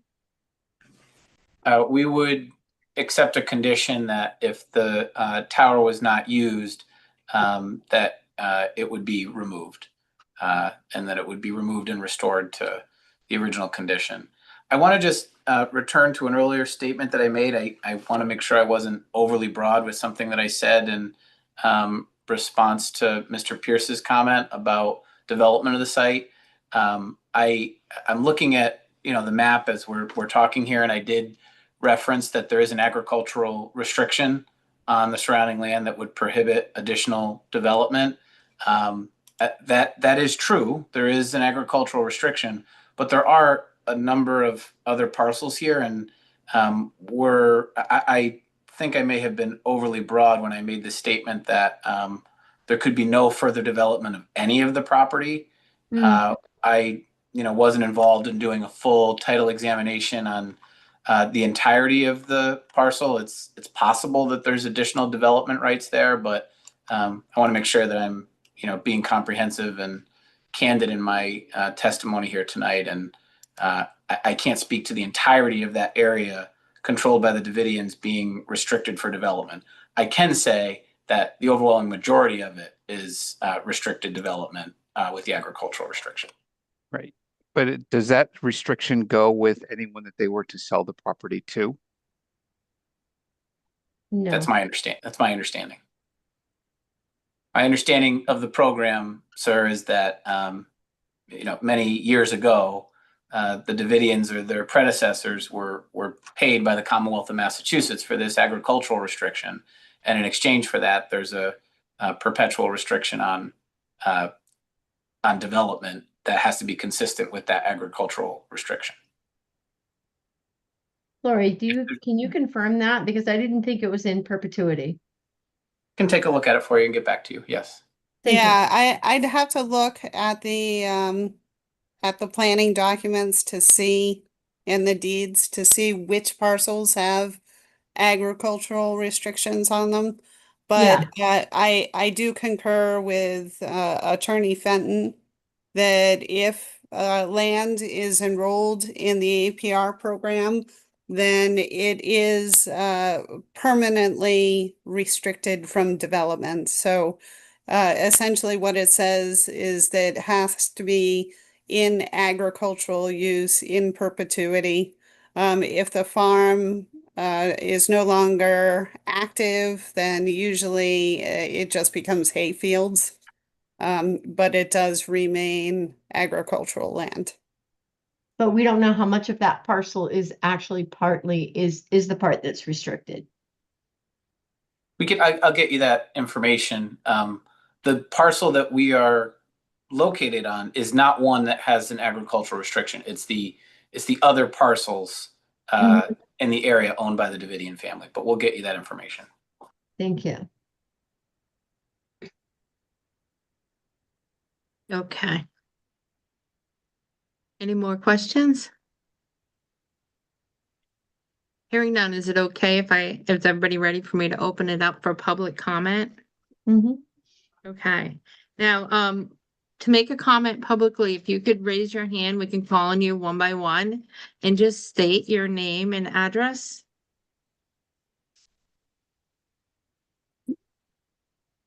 I don't know if there's anyone who wants to speak.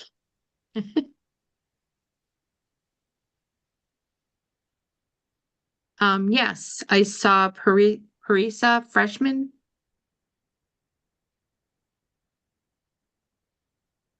Hi, how are you? Good, thank you. Very good. I wanted to open up by thanking the board for asking all the poignant questions that we weren't aware of, and follow-ups. So that was very helpful to me personally. Can you just state your address? We just have to. Yep. I'm at 341 Green Street. Okay, thanks. You're welcome. I just wanted to present my concerns of the cell tower. My biggest concern is the location of the tower, which is, at a residential that is, surrounded by farmland, and it's very barren, and you could clearly see a very large tower that is being proposed to be put over there. Normally, when I've heard of cell towers, they're either on commercial or industrial land. So I was a little surprised to find out that they were going to put a tower on a residential area. Now, regardless of whether the landlord is okay with it currently, in the future, that cell tower is still right next to, a house, which is concerning. And as we saw today, based on the applicant's claim that the tower is critical to Northborough residents, but as you saw, it mainly covers the coverage for Boylston and Berlin. So I think the major benefactors of the cell tower are going to be Boylston and Berlin. So I just wanted to ask the board to enforce the bylaws that we have. And it sounds like there are options with lower towers, even if there are, multiples of them. So, those bylaws are there for a reason to protect us and the town. And we do live on a historic scenic road, which would, diminish, having a cell tower right next to it. I know earlier we talked about Tugus a few times, and I believe Tugus was approached, but they did not respond. So if this was to benefit Tugus, with reception and their events, I think they would have probably stepped forward themselves to say, yes, you can put a cell tower on our location. But so those were the concerning points that I wanted to make. Very much. I see John Cogswell.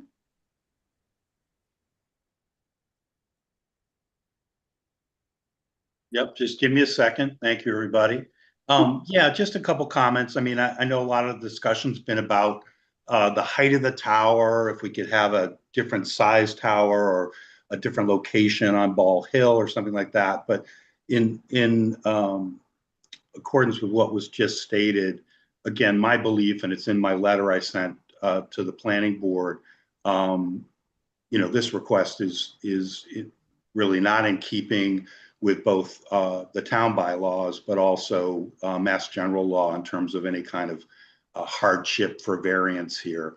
And I think a couple questions that sort of came to mind during the presentation as well, if I can.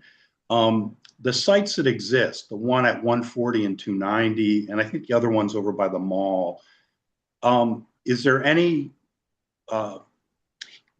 precedent for towers being made taller to fill in those gaps as opposed to building an additional tower?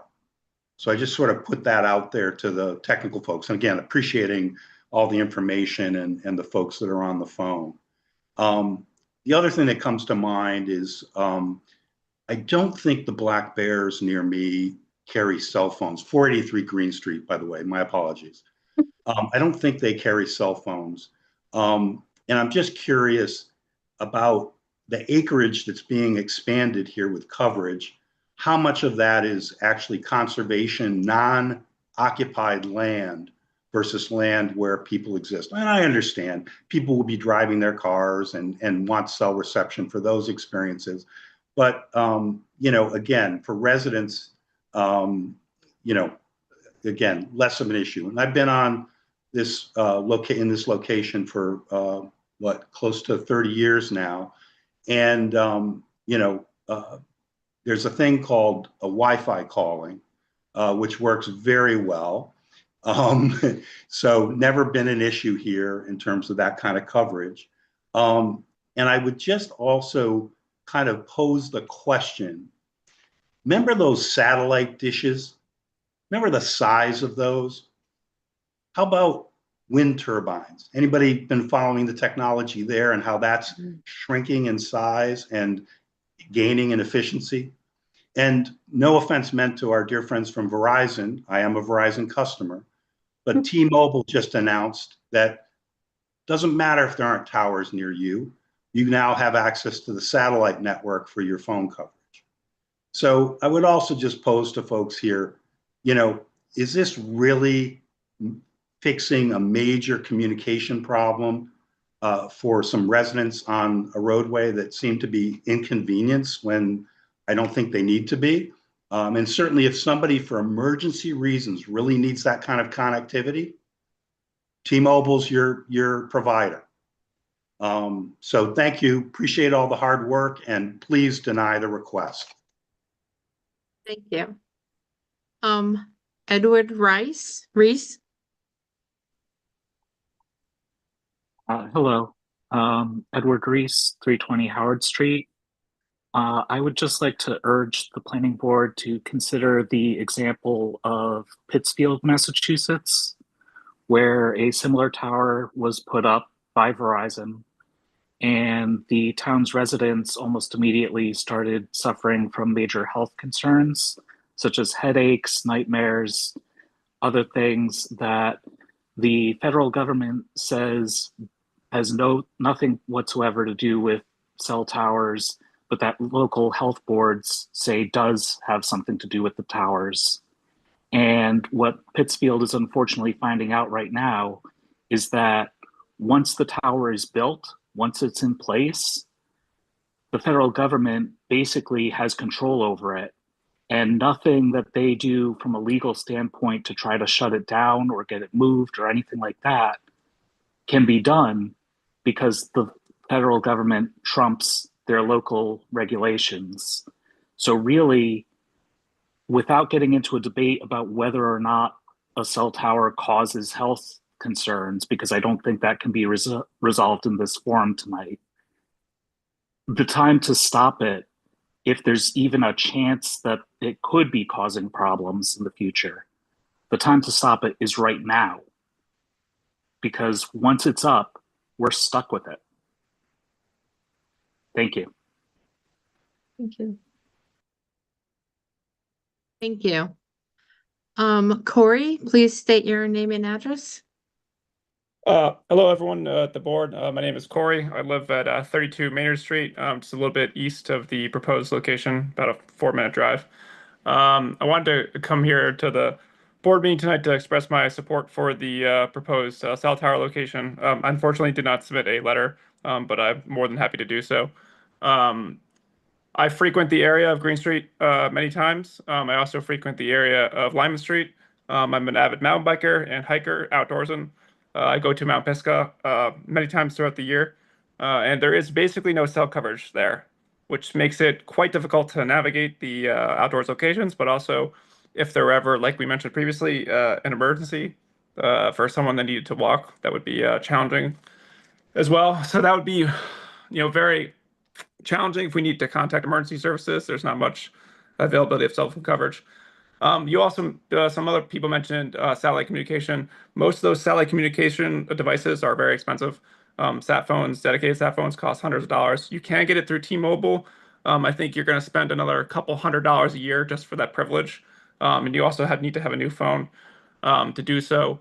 In addition, I think the co-location question is very important because if we want additional coverage for other residences of other wireless communicators. So if you had T-Mobile or AT&T or any of the other major carriers, co-location is pretty important so that you don't have to switch over to Verizon. I think it's actually a public good to allow co-location at towers. So I'd like to essentially express my support for that. And then also regarding some other questions too about the health effects. I don't want to get into them too much, but generally speaking, there's a difference between I work in technology. There's generally a difference between ionizing radiation and non-ionizing radiation, which means radiation that causes interactivity with the cells in your body. But anyway, I'm not going to get into that. It's a long discussion. Don't want to get into that. But yeah, so if you would like me to submit a letter, more than happy to do so. But again, I think it would be, even if it's the total sum benefit of additional cell coverage is less for Northborough than it is for Boylston and Berlin, I would certainly be very appreciative of the additional cell coverage in the area. Thank you. Thank you. Yep. Okay, thank you. Elaine Fight. Yes, I would also like to support the tower. My house, I'm at 63 Smith Road in Northborough. And if my internet is working, then yes, I can use my cell phone inside the house. But if I go out in the yard or out in the driveway, forget it. And in the woods, forget it. And I can't tell you how many times people have gotten lost on the way to my house. And we're trying to call and talk about it. And oh, the call is dropped before they get here. Green Street and Smith Road are just dead zones. And to the fact that I don't even give people my cell phone number because it's just not reliable. And wouldn't it be nice to come into the 21st century and use it like everybody else? That's it. Okay, thank you very much. I see Shah's iPhone. If you could just state your name and address. Sharon Berube, 359 Green Street. I've been a resident up here since 1994. I've lived in Northborough my whole life. Couple things I want to point out. I think there were definitely some misstated facts in the presentation tonight.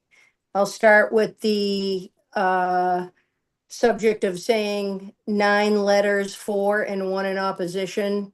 We up here on the Hill know that's absolutely false. The name of the project is Boylston East. That speaks volumes.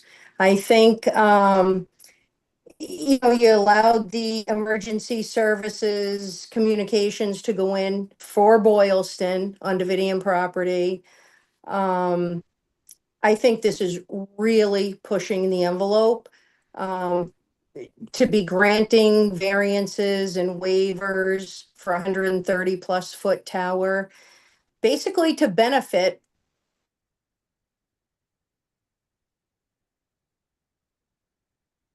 Oh, she might need better coverage.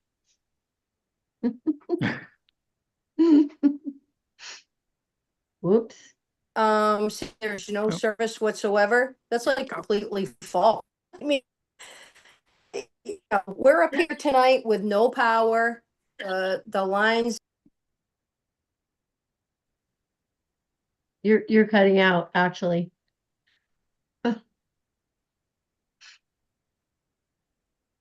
Oops. Okay. Okay, we'll come back to her. Amy, it's Susan Yes. Sartori. I can't raise my hand, so can you call on me when you have a chance? I can't sure. raise. Thank you. I think until Sharon comes back, you can go Out of forward. power I think on my- she's back. Oh, Sharon's back. I'm running out of power on my cell because we have no power up here tonight. But I'm hoping the planning board will do the right thing by the residents. And it's just unacceptable to have a cell phone tower in the scenic road area. Thank you. Thank you. Okay, Susan Satori. Thank you. First of all, I'd like to thank all of you for your due diligence this evening. You've asked a lot of really good, important questions. You're looking for some really good feedback information, so I appreciate all of that. In the simplicity of the whole issue, if I didn't say my address, 465 Green Street, it's really about the fact that this is a scenic road and we aren't supposed to have a tower above 75 feet here. And so we need a waiver to put a larger pole up. And I just wanted to take you to chapter 250, section 52 of scenic roads. And under 2-52-060, the considerations you should be taking into your deliberations would be the preservation of natural resources, which is letter A, and letter D, scenic and aesthetic characteristics of the area. So I'd like for you to keep that in mind. This is a pathway for people that like passive recreation and go to Mount Pisgah. It is an active area where people walk dogs, walk, bike, a lot of passive recreation. They're citing a tower that is at the corner of Green and Ball, which are the two main thoroughfares to get you up to this passive recreation area along the scenic routes. There's no forestry. It's going to be out in the middle of a field with just a few trees around. It will be seen from a lot of people's yards. You could go by our driveways and maybe not see it from there. But we're built back into the forestry here, and we will see it, and it will change the nature of what we purchased as families in the area.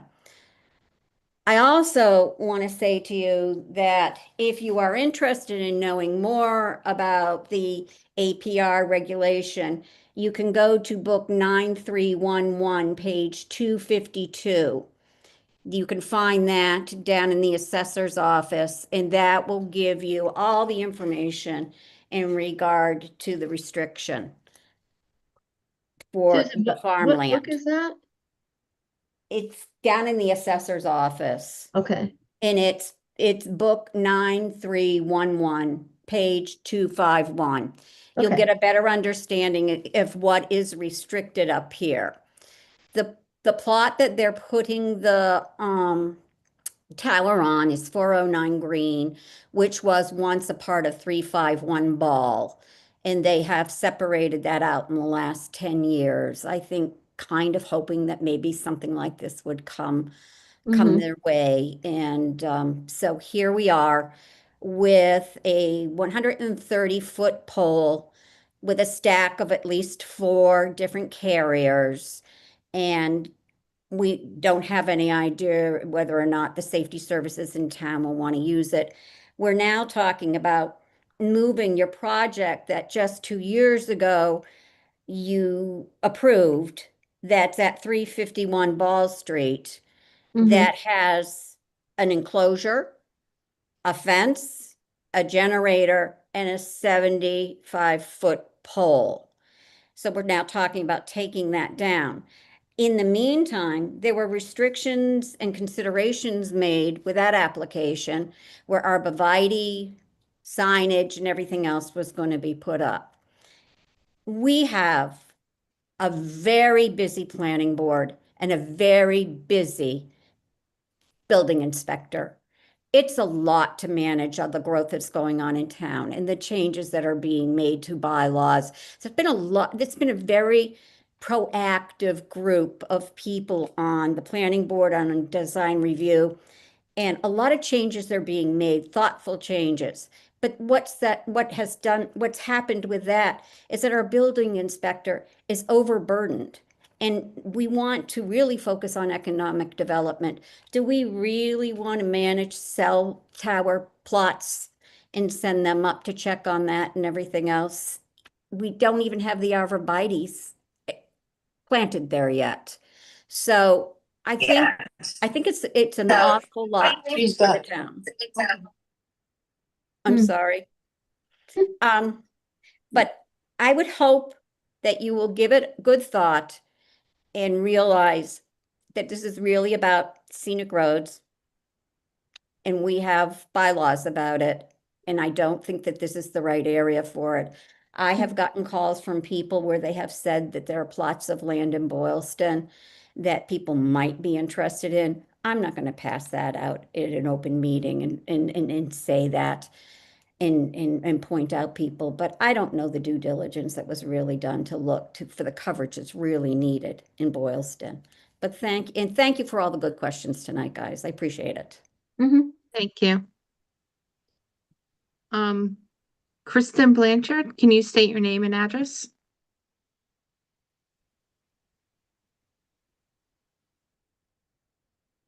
He's frozen, Larry. Yeah, hi, this is actually Larry Blanchard from 366 Green Street. I just have a couple of frozen. We okay? Are we? Yep, we can see okay? you now. Can you hear us? Yep, Yeah, I heard you guys lost power up there. Hello? You may want to turn off the video, which will help your reception.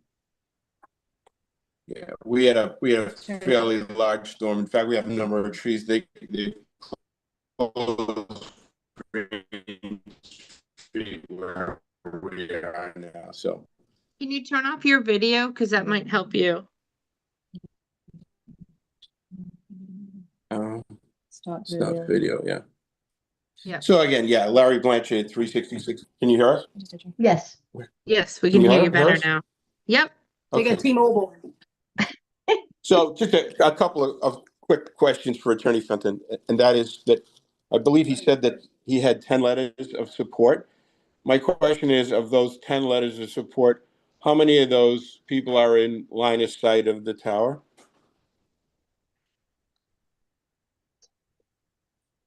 Madam Chair, through the chair, would you like me to answer the questions from the public? Sure, if you have the answers, yeah. Sure. Mr. Blanchard, I don't have that information tonight. We have committed earlier to providing a list of all the letters and copies of the letters that we've received. We'll include with that list the address and the date that it was received, each letter.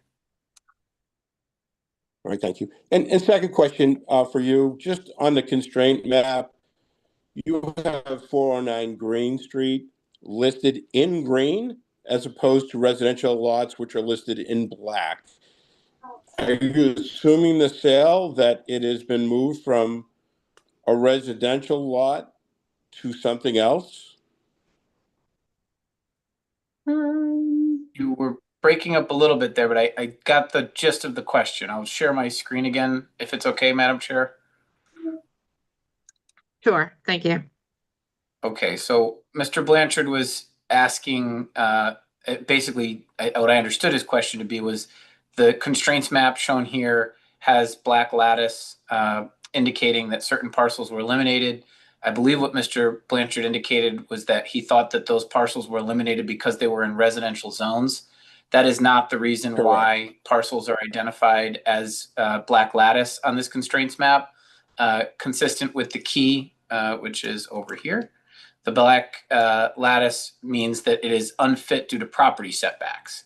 So it's hard to see because there's a lot going on with this image, but if you look at most of the properties that are eliminated here, you can see the black lattice doesn't indicate residential versus non-residential. It indicates violation of a setback or not setback. And all of these parcels are much, much smaller residential parcels than the larger, more agricultural driven parcels in green. I will acknowledge, as I did when we first went over the map, that the parcels, despite being identified in green, our subject parcel does violate setbacks. We are asking for waivers, but it's our testimony that those waivers are different in kind when you're violating a setback for a property line that is under common control with your family versus someone that is an independent third party. Well, and I think that's true for direct abutter, but the abutters in line of sight, I believe, are opposed to this. And I think that will be shown in the letters of either support or opposition. Okay, thank you. Thank Do you have you. any more questions? No, I believe I'm good. Thank you so much. Thank you. And I know we did read every letter that we received for and against, so we took the time to read Thank through you them for all. that There as were well. a lot of good comments. Okay. Does anybody see any other hands up? I don't want to miss anyone. And if you can't raise your hand, just unmute and let me know. I know that happens to me. And Susan said it happened to her. Not hearing anyone, seeing any more. So, do board members have any more questions? Lori, do you have anything else you want to ask? I was thinking the next step would be to continue so the applicant can get back with the questions that have been asked. Michael Lawton is Isotorp, and he was hired by the town as our peer review. So he will listen to the rest of the meeting and he will ask future questions if he has any. And Lori said she sent out a letter today and Mr. Felton replied, so we will have time to read that. Does anybody else have any more questions for them? You could always email Lori and she could forward them to Mr. Fenton. Okay. So hearing none, our next meeting is June 9th. And we have a subdivision, I think, on that. Would you like to be continued to June 9th? Or I think Lori, sure. We would. Okay. All right. All We right, do I have just so you know, we do have a couple of other public hearings. So we have the subdivision, then we have a scenic road permit. So if you could clarify where you want this one to appear on the agenda, that would be helpful. Right. Well, we already continued the subdivision to 6 o'clock. So this would happen afterwards. I would put him on for 6 o'clock still because sometimes if somebody doesn't show up, then you would get the 6 o'clock spot, but it'd probably be closer to 7. Are you okay with that? Yes. Okay. We'll So be probably available whenever the town will hear us. We'll be available. Sure. So maybe we'll put them for 6:15, but it will probably be closer to like 7. We'll be ready. Okay. Do I have a motion to continue the application for 409 Green Street to June 9th at 6:15? So moved. Second. Okay, roll call vote. Bill Pierce, Aye. Anthony Zaitin, Aye. Millie Milton, Aye. and I'm an aye. Okay, we'll see Thank you everybody very on June 9th. Thank We you. really appreciate your time and everybody's questions. We'll get the supplemental information to you, Madam Chair. And if there's any other questions in the meantime, please send them our way and we'll get that to you in advance of the hearing. Thank you.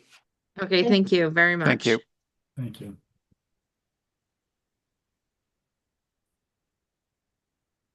Okay. Next on the agenda is an ANR for 103 Green Street. Just gotta find it. Come back, Right. Carter. Oh, I hi, can Carter. share. Hi, Carter. Welcome back. We missed Have you. fun. A little past 7:30, but Yeah. Only a little. Mm-hmm. I know, I heard up on Ball Hill there's a good amount of flooding and power outages. Hope everyone's all right up there. Yeah. think because they've waited to join this meeting and now they're dealing with problems.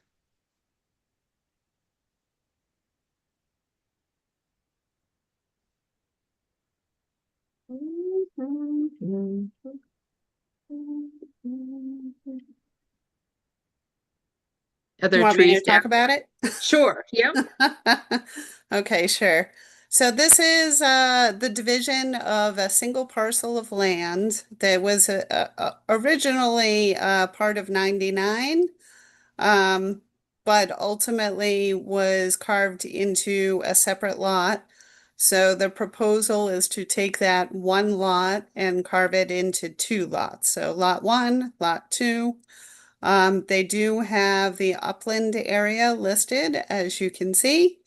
So 75,069 square feet of upland on lot 2, 53,791 square feet of upland on lot 1, and both of them comply to the lot shape factor. So I didn't see any issues other than the fact that this is, of course, on Green Street, which is a scenic road. So as part of, if you folks do approve it, I will certainly let the applicant know that in order to build homes there, they would have to come before you for disturbance to the stone wall. As you can see, there's stone wall all along the frontage of both of these lots. Mm-hmm. Okay. And it looks like they have the frontage, They do. 200 feet. Okay. These lots look good, with the new factor that we use. Yep. Hopefully these are the types of lots we'll be seeing more of going forward. Does anyone have any questions? Nope. Nope. Just so because it's a scenic road, does that impact how we approve this, or? So the only three criteria Mhm. for approving an ANR that you can consider is, do they meet the minimum frontage requirement? Do they have access to the buildable portion of the lot? And do they, is the road of adequate construction standards to support the division of land? So you can't condition any ANR, but typically when I see an ANR that's on a scenic road, I tell the property owner that remember, you're not going to be able to get a building permit from the building inspector unless you come to the planning board for a scenic road permit. So they typically within short order come in with a scenic road application. And so at that time, of course, that's a public hearing. And then you can really talk to them about where the driveway is proposed and minimizing the impact to the stone wall and any trees of 4-inch caliber or greater. Oh. So, Yeah. so what portion of that land is actually buildable? I see a lot of it looks like it's wetlands. Well, the wetlands in the kind of in the middle portion, actually, let me minimize this so you can see. That didn't work out so well. Done. My mouse is acting up. So you can see that the wetland area, can you see my mouse at all? Yeah, Yep. it seems to cut right through the middle. So only the Yes. portion is really seemingly buildable.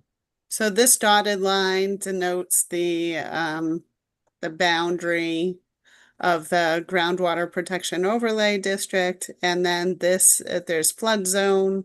And then this is the buffer area.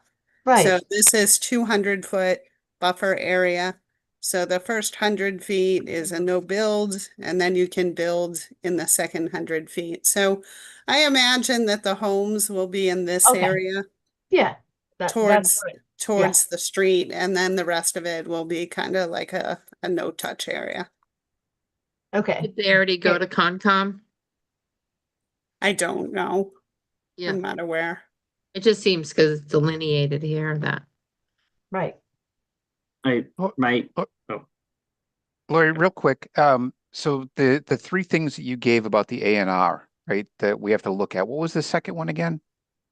So the second one is, do they have access to the buildable portion of the lot? So generally the question is there a cliff that would prohibit access? Is there But is a stone wall on a scenic road not permitting access, right? Because then they have to come back to us for a variance. well, no, it's a special permit. And all you're doing right now is you're dividing the land. So you're not saying it's buildable. So remember that there's a notation on the plan that says that this, let me see where it is. This is not necessarily, I think it's right below the signature here. And I gotta, because I need glasses. Through the endorsement of this plan, no determination of compliance with zoning or other regulations is either expressed nor implied. So essentially what that statement says is that you're not saying that this is buildable. So in order for them to get a building permit, they need a scenic road permit. Otherwise, they can't have a driveway. Got it. So right now, you're just dividing. You're Mhm. not saying it's buildable. Yep. Okay. But I guess I'm just remembering from the one up on Newton Street a few months ago, we were kind of told if we didn't approve that, then that would potentially be a taking because it's denying access to their property to build a house. And then so you were kind of advising us that we would not be allowed to because the lot had been approved. Well, so yes, you are correct. I mean, generally, you can't use the scenic road application process to deny somebody the ability to build on their property. But because essentially what the scenic road bylaw is doing is it's protecting the stone wall and it's protecting larger caliber trees. So it's protecting the character. So if you remember the 17 Green Street, which is going through the definitive plan approval process. Yep. So one of the comments that I made in my review letter is, hey, this is a scenic road, so you need a scenic road permit. So then they filed that application. And we also talked about the fact that originally they wanted to have two of the lots on the new subdivision road, and then they wanted the third lot to have a separate driveway. So I had made the comment of, well, in order to minimize the disturbance to the stone wall and mature trees, why don't you have your driveway off of this new subdivision road instead of doing another curb cut off the scenic road? So those are the types of things that you can do. But generally, it isn't a tool to say, no, nobody can build on Green Street. You know, we don't want any development because we don't want any openings in the stone wall. But I guess my what I'm kind of thinking though is I'd probably ideally they'd be coming with the ANR and the scenic road permit and maybe like a common driveway if we wanted to try to tell them we'd rather you only make one opening rather than two. But if we approved it, would we not be able to do that because now it's two lots and each one So can have a remember, right to access. You can't condition an ANR. So there's no public hearing, there's no conditions. All you're doing is approving the creation of the lots. If, however, when they apply for the scenic road permit, you want to encourage them to do a common driveway, then you can discuss that at that time. I mean, I are guess- we effectively approving this or are we just accepting that they're doing it no matter what? Yeah, I mean, it's really difficult. So chances are if you denied this, it would be appealed in court Right. and the town would lose because of the three criteria. Right. So I wouldn't encourage denial. If the goal is to, encourage a common driveway, then I think you can do that through the scenic road process. So right now, all you'd be doing is approving the division of the land. So they still can't build on it until they get a scenic road permit and a building permit. So really that's when Bob comes into play because he's the one that's the doorkeeper on the building permit. So if they were to apply for a building permit, he'd say, wait a minute, you haven't gotten a scenic road permit first. And then send us this way. In this case, they've come to us for the division of land. So I'm going to give them the heads up at this point that they have to apply for the scenic road permit. But That makes sense. yeah, you can't really use this as a tool for denial, in my opinion. Yeah, I guess I mean, I think, I mean, if that's how it is, I guess that makes sense and would be the make sense of how that's how the process would work. I'm just kind of trying to understand why, like, does the scenic road permit requirement impact the access criteria is kind of my, and I'm kind of trying to figure out why that wouldn't, because if the board has discretion and could deny scenic road permit, then they would not have access. And I don't want to, I mean, not that I think we probably would approve, especially if there's a common driveway, but I don't want to say, if we approve it, does that impact our ability to, in the future, deny a scenic road because we've said it has access, even though it potentially wouldn't if we were to deny the permit. So I have heard access used as a reason for denial, but generally in the context that it's been used, it's for like a limited access highway. So if, for example, somebody came in and they said, hey, I'm going to use my frontage along the Mass Pike to justify an ANR, and they don't have access on any other road but the Mass Pike. So what I would say in that case is I don't think you really have legitimate frontage because this is a limited access driveway. There's no way Mass DOT is going to give you a curb cut permit on the Mass Pike. So what I would say is I would encourage you to deny the ANR in that case. And what you could say is go to Mass Highway or Mass DOT and show me that you have gotten a curb cut permit.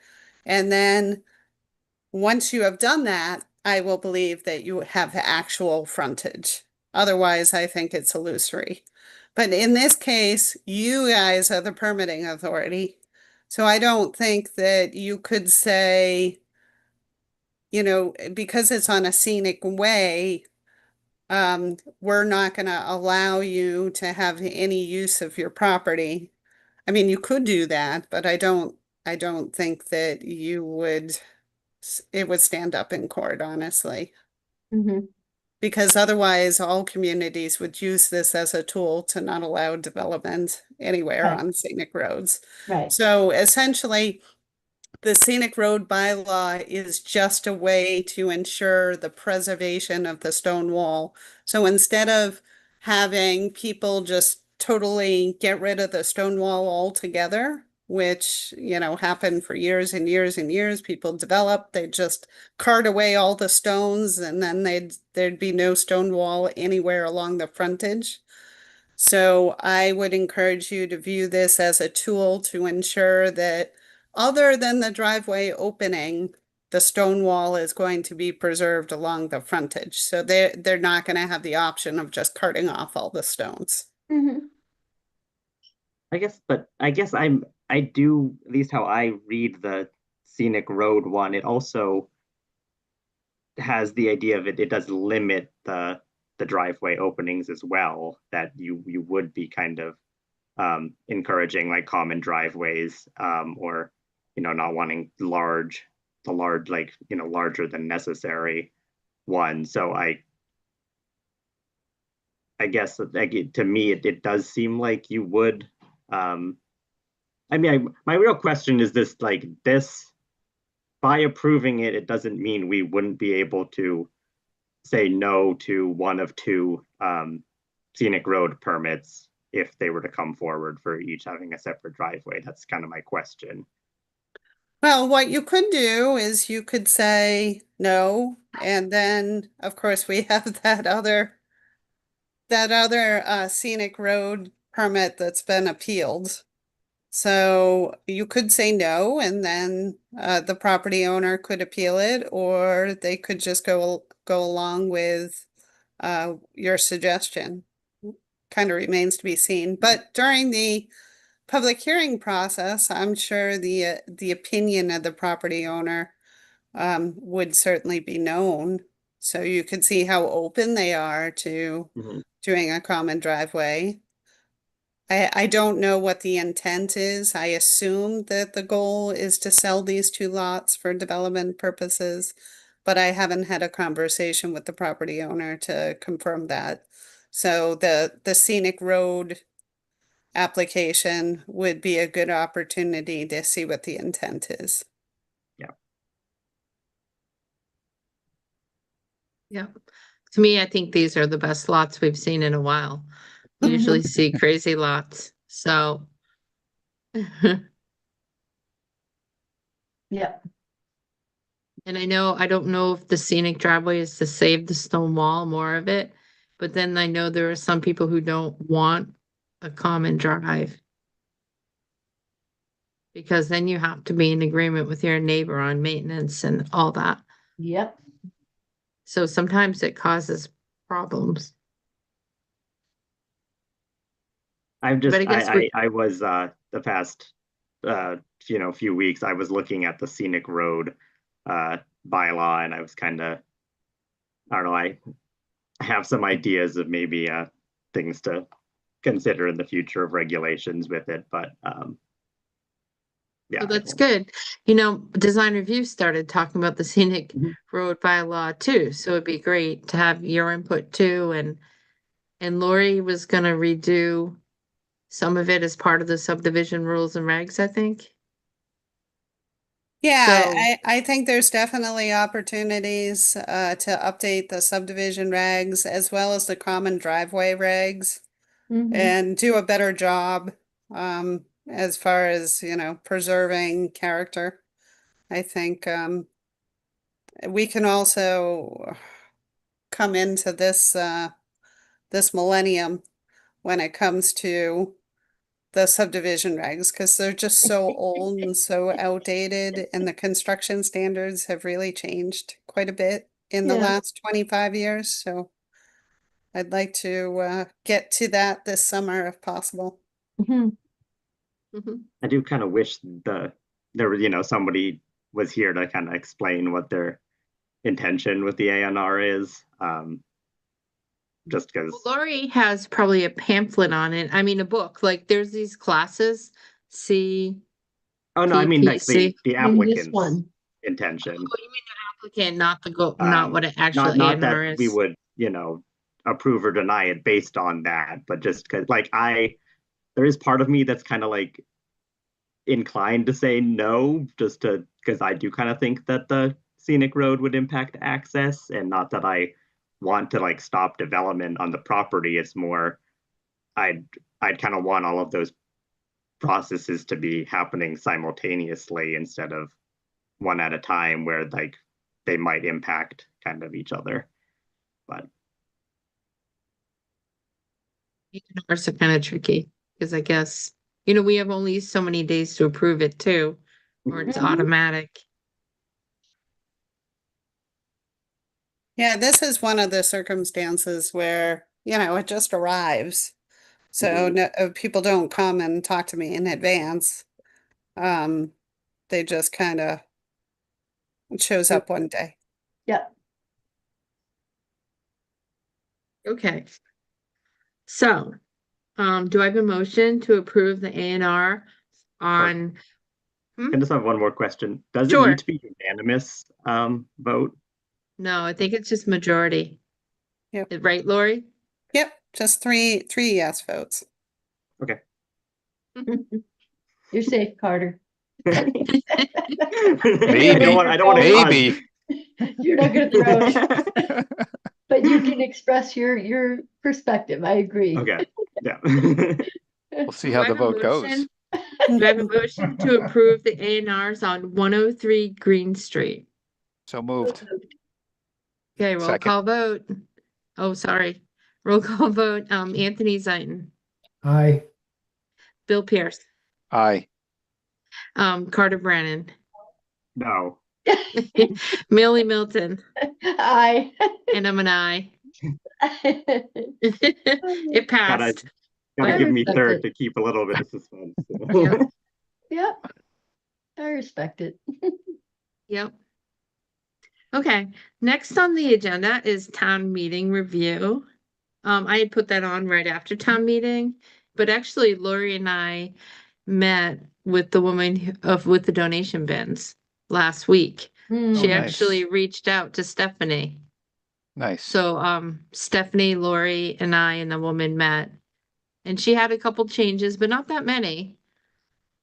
But it was about an hour-long meeting, and we made the changes. And so we'll bring them forth to the board to see what you think. But I don't have them with me tonight. But So can I we actually, represent that? We can't represent that next town meeting, right? It has to be 2 years. If we make that's, changes, it can. yeah, and I don't think that's a zoning, that's just a regulation, right? That's correct. Yeah. Okay. Also, So- was that the one that was referred? It was referred to Stephanie, but I think didn't we vote? Oh, Didn't they that's right. vote? No, they didn't Yeah. vote. They They voted didn't to vote on refer it. Right. I don't remember how it went down, but yeah, she came right in, and so maybe at a future meeting, not June 9th, because we already have a lot on it, but maybe the meeting after. I watched that part again, and I felt like somebody misunderstood the requirements for the site plan. I think they thought you needed a whole site plan. And honestly, I didn't catch that misunderstanding until afterwards.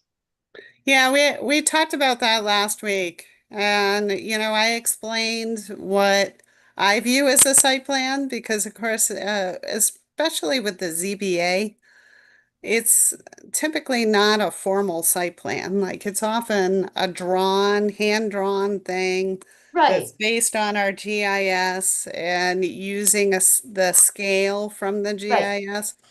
But that was one of the changes that we made just to clarify. So it'd be a concept plan. So, Bob could explain how to use the GIS map to do the concept plan. But that kind of clarifies that we're not talking about hiring an engineer and a surveyor to put this together. It can just kind of be a step up from the back of the envelope. Yeah, and it's different. It's no different I think with signs. If you put a sign up, you don't need a full site plan. You just need a plan to scale of where you're going to put it and how that fits in the plan. So unfortunately, I didn't catch that comment as it was misunderstood until after I reviewed it later. Yeah. I think I suppose we do this sort of thing for a living. So a site plan to us means something different than it would to, your average person that doesn't do this sort of thing every day. Right. So I think I just kind of looked at it and went, yeah, okay. But I didn't really understand that they were concerned that you got to draw a full surveyed site plan. Yeah. Another idea that she had, which was a good idea, I thought, is in the bylaw, it said we needed the name, the address, and the phone number, which we really do need. But she said, how about if it's a QR code? So instead of putting all the writing on the box, it'll be a QR code and it will have all that information on it. And instead of wrapping the whole bin again, they just use a decal. That's fine. Yep, that was one of the, and then there was a third change, but I can't remember it. We ended up going with a slightly different size. So if I remember correctly, she said that some of them are like 8 feet tall or 7 feet tall. So, but it would still be the same maximum size as volume is concerned. Okay. But there are just some that are shorter and some that are taller. So she asked for some relief from that, which made sense. I think we ended up changing it to 7 feet instead of 6. It was 7 because she said some of her bins are 6 feet 3 inches. So if it was 6 feet, she wouldn't be able to do it. And she originally wanted 8, but she didn't have any that big. So we agreed on 7. Yeah. And of course, it will come forth to the board. So all you can agree on the changes. I'll just say, I mean, I think that I'm not sure I like the QR code idea just because I know people people in general don't like scanning random QR codes. Okay. Because sometimes there's Well, concerns of there's a thing called quishing out there. I don't know if anyone knows what that is. I'm in cybersecurity. So basically you have a QR code, somebody puts another QR code over it, and Oh, that second QR code actually takes you to a bad website. oh, what's it called? That's quishing. QUISHING. Oh, But So yeah, we might not be able to do the QR code because people would I want mean, to. usually you can tell if somebody puts something over it, right? But yeah, it's something still, you want to it be careful interferes of. with that process. Well, these would be Right. decals, so someone could pull off the decal and put on their own, Yeah. and then you wouldn't know. So we could reach back out to her and see what she thinks about that. Or do both.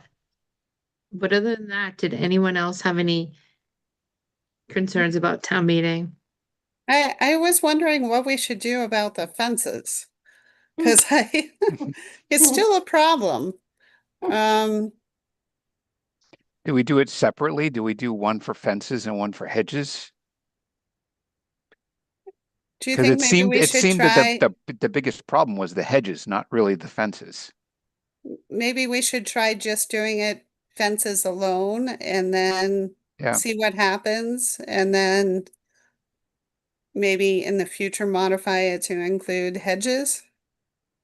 Totally Yep. agree. Yep. Yeah, or do a Yeah. separate hedges one. Yeah. Until Okay. that time, Lori, you had mentioned that Bob could put something on the building permit website that it will say that fences are measured like this. So it's not actually a Yeah. bylaw, but it gives direction. Yeah, somebody actually approached me afterwards and mentioned that there needs to be something in there specifically saying how he measures Right. a fence, Right. not Do you just mind putting asking putting Bob, the dumb Lori? end down and putting the smart end up. I did like that Yeah, answer though. That's asking a lot right now. I can ask him if he'd feel comfortable doing that as Okay. kind of a stopgap measure until we can get something approved. Yeah. So we can't. I mean, like, how much would we need to modify it in order to bring it up within 2 Well, years? if we got rid just of the removing the hedges, I Okay. think that would be a big change. So, I think also, I mean, this is the same with every zoning bylaw, but some of the feedback I've heard is that a lot of it's because our articles are like 3 pages long and people don't fully understand every part of it. So I don't know if I feel I'm like, do you think we could maybe, I don't know if you want to have kind of like a public outreach kind of session of you want to talk about fence regulations, come to a meeting at the library or something like that. I don't know if people would come to that, but We do public hearings, We do public right? hearings. And if they don't come to the public hearing, they're not going to come to something, if they don't come remotely, they're not going to come to something at the library, right? I'm We just wondering tried that if it was mock town something. hearing, right? Nobody came really at the mock town meeting that they did at the senior center. and then last year I did actually in the year before, I did the sit down presentations that ended up going online with the town administrator, where I talked about all of the warrant articles. I don't know how many people watched those, but yeah, we try to get the word out. It's just zoning just isn't very exciting. So, people would rather do other things than talk about zoning, which I gotta say, I don't It's a blame lot of them. financial stuff. I mean, a lot of people don't want to go through all the financial stuff. That was like a 45-minute presentation. I mean, Jason Little does a great job, but that was a lot. And it was like, Yeah. I guess my only thought though is if it was something specifically dedicated to the one thing, I'm wondering if people would come if it's not, public hearing with 10 other things and sitting through hours before they talk about it. That's, but I don't know. It might The be guess, but I don't think so. like 2 people Well, I mean, that we come, could- like, We could always do something like, 15 minutes per, here's the 15-minute slot for this warrant article. Here's the 15-minute slot for this article. If you want to talk about that one, be there at that time. Right. And then that way, at least they're, like you said, they're not sitting through an hour of, talking about data centers that they're not interested in because they want to talk about fences that they are interested in. I also think just in general, the newspapers reporting on some of the articles, I think definitely helped people know about it and pay attention to it. I don't know if there's anything we can do to kind of nudge reporters to write about something that we think people are gonna have questions about, but it's also hard to foresee what articles are going to be the challenge. Like, I really thought that there was going to be more concern about data centers, and they were like overwhelmingly in support of data centers. So I was really surprised about that. So it's kind of hard to guess. Well, I think they were overwhelmingly supportive of small data centers. I think if we hadn't put that footnote in there, I don't think that would have passed. Yeah. Plus, you did a really nice job, I thought, Yeah. explaining. Give yourself credit. Yeah, you were like the poster child for being able to answer all the questions and kind of make people feel comfortable. And yeah, and then I had to call you up for the hedges. I didn't expect the concern that I got with, that was there with the donation bins. I thought, well, yeah, it's should go easily. I'm like, wait a minute, wait, what? Yeah, it's fine. It's fine. Had too many pages, I think. Too long. That was a 3-pager, I think. There's got to be something in the 3 pages someone will find. Yeah. Okay. Next on the agenda are the minutes for April 7th. And I think I probably had changes. It was a while ago. And Carter, you probably had changes. Yeah, I think I remember submitting some. I don't know. I know. I think the 2 from April I'm fine with. It was the one from the last meeting. I'd rather we wait till the next one. Yep. I didn't read that one yet either. I'm assuming Carter and I both made changes to April 7th. So do I have a motion? Does anybody else have any changes? Do you want me to pull those up? No, it's okay. Okay. Unless anybody else does, I'm good. I checked them last time. All right, do I have a motion to approve the April 7th meeting minutes as amended? So moved. Second. Okay. Sure. Bill Pierce. Aye. Carter Brannon. Aye. Millie Milton. Aye. Anthony Zaitin. Aye. And I'm an aye. Do I have a motion to approve the April 21st minutes as amended? So moved. Second. All right, Bill Pierce. Aye. Carter Brannon. Aye. Millie Milton. Aye. Anthony Zaitin. Aye. And I'm an aye. Okay, we'll do the May 5th minutes at the next meeting. The next planning board meeting is June 9th. And then there's a discussion of a summer schedule. Is June the only meeting? I know, Lori, you might not be around. Yes. So June 9th is our only meeting? Yeah, that's what you folks decided at the last meeting. Okay. And then I don't know about July and August yet. Does anybody have any conflicts, or do we want to pick do you see a lot of applications coming forward, or can we just pick one meeting? There are some that are brewing, and I'm not quite sure when they're going to file. So if you folks could settle on, at a minimum, the July date, and then on June 9th, we could talk about the August date, that would be great. Just in case I have to advertise a public hearing. So July 7th is the first. Oh, it's right after the 4th of July. Are people going to be around July 7th and do they want to meet? There's a good chance I will not. I have I'm no fine plans. anytime in July. 7th or the 21st. 21st. I think I'll be here for both. Okay. So I'm wondering, Millie, and you could always miss it because it might not. I wonder if we just do July 7th anyways, in case someone's waiting since June 9th, because that's already almost a month. And if someone's ready to put in an application, then they'd have to wait 6 weeks. Mm-hmm. Or if someone from June 9th has to continue, then it's 6 weeks later. So if you're okay with it, would you mind if we meet July 7th? I don't mind. As long as you don't need, the 5th person.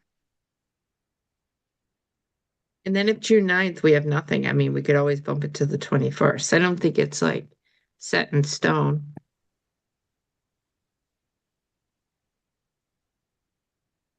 What does everybody think? July 7th? Yep. Yep. Okay. And then we'll go from there. The first year I was on the board, we met every week in the summer. It was Newton Street with Ramadan up there, and it was every week. There was no summer schedule. But okay.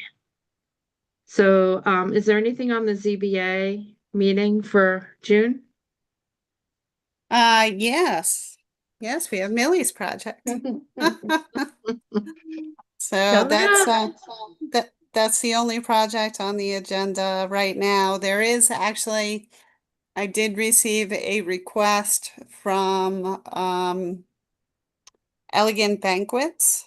They want to know whether the ZBA is going to require a full traffic study or whether they would consider like a watered down version, because they say that the vast majority of their attendees to their events will be arriving via van. So that is going to be on the agenda, but they haven't formally submitted yet. So it's just kind of like a discussion topic. There will be no formal decision made on Tuesday about that. A van from where? From Hotels. like hotels. So they do like party vans, Mm-hmm. is what they've said. So there's a number of hotels in Marlboro, so Yep. And who knows, we could have one in Northborough somewhere. I mean, personally, I would want to see a traffic study just because of that intersection. Mm-hmm. That intersection is really bad already. So Mm-hmm. Yeah, will it be in front of traffic safety? But it's good to get his no. input since yeah. Would everything for that go to the ZBA, nothing coming to us? Lori, You're you're on muted, mute. Lori. Muted. the reason why I went to ZBA is because of the use table. Mm-hmm. So they are asking for horizontal and vertical mixed use. And that is a permit that's issued by the ZBA. So That's Elegant I think Banquets? it's vertical mixed use is by right. Horizontal mixed Yeah. use is a special permit from the ZBA. Is it? So why are they Mixed use? vertical mixed use? So both of the buildings have retail on the first floor or restaurant, and then apartments above, and then there are two buildings. Oh, You're talking about Millie's, not Elegant Banquets. Oh, yes, I'm I'm like, sorry. Wait, I'm what? sorry, I didn't know you were asking about Elegant Banquets. I was like, this sounds familiar. So Elegant Banquets is ZBA because of the use table as well. Let me see. They don't Of have course, that's the one horizontal. that we just approved. I'll have to Mm. look. Okay. And sometimes things with a site plan get a review by the planning board, like it's in our bylaws. I forgot where, I gotta look it up. So like how design review gives comments to the ZBA, I mean, to the planning board of ZBA. For applications with site plans, the planning board also used to give comments. Right. So if you look under site plan. Say. Site plans, Yeah, I'll have to double check that. Okay. I mean, it doesn't, just it'll go to whoever it goes to. I'm just wondering, how much attention do I have to pay to this? Oh, I think it's because they want to do alcoholic beverages. So that's why they go to the ZBA. So that's what drives them over there. Sure. okay. Maybe it's special permit site plan that says, sorry, I'm just looking really quickly. Special permit with site plan approval. The development review team shall conduct a technical review. In the event that the zoning board of appeals is a special permit granting authority, the planning board also shall conduct a technical review of the site plan and submit written comments and recommendations to the zoning board of appeals. So anytime there's a special permit site plan to the ZBA, we used to give comments. I'm sure the ZBA would welcome feedback. So they haven't filed yet. They're just getting their ducks in the row. And of course, a full-blown traffic study takes a few months to put together. And is also a big expense. So they are asking for relief, but I don't know if the ZBA would be willing to grant that relief. And Amy, just one other thing. I know we did the reorganization, but I just wanted to remind you that there are a number of committees. Oh, So okay. I don't know if you want to do that tonight or whether you want to wait till June 9th. Might as well do it if you guys don't mind. I wrote the list, so Sure. if that's helpful. So we can go by my list if you want. CMRPC. Who did it last? Oh, Anthony. How was it? No, I've done it before. Listen, I'll pick up what anybody doesn't want to do.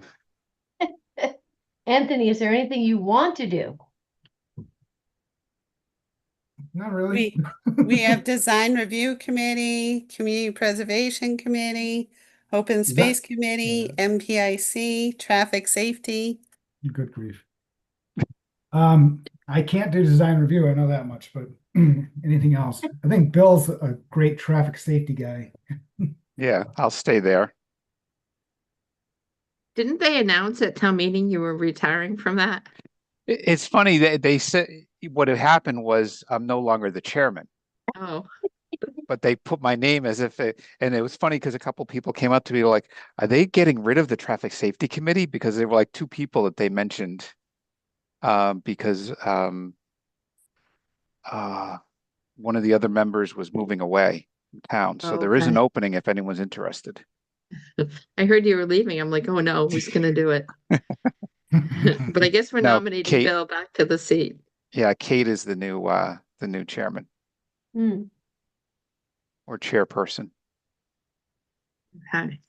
So Bill's traffic safety. What do you like, Carter? I mean, I like being on the open space. Okay. It seems like everybody likes what they have. Yeah, I'm fine with what I had.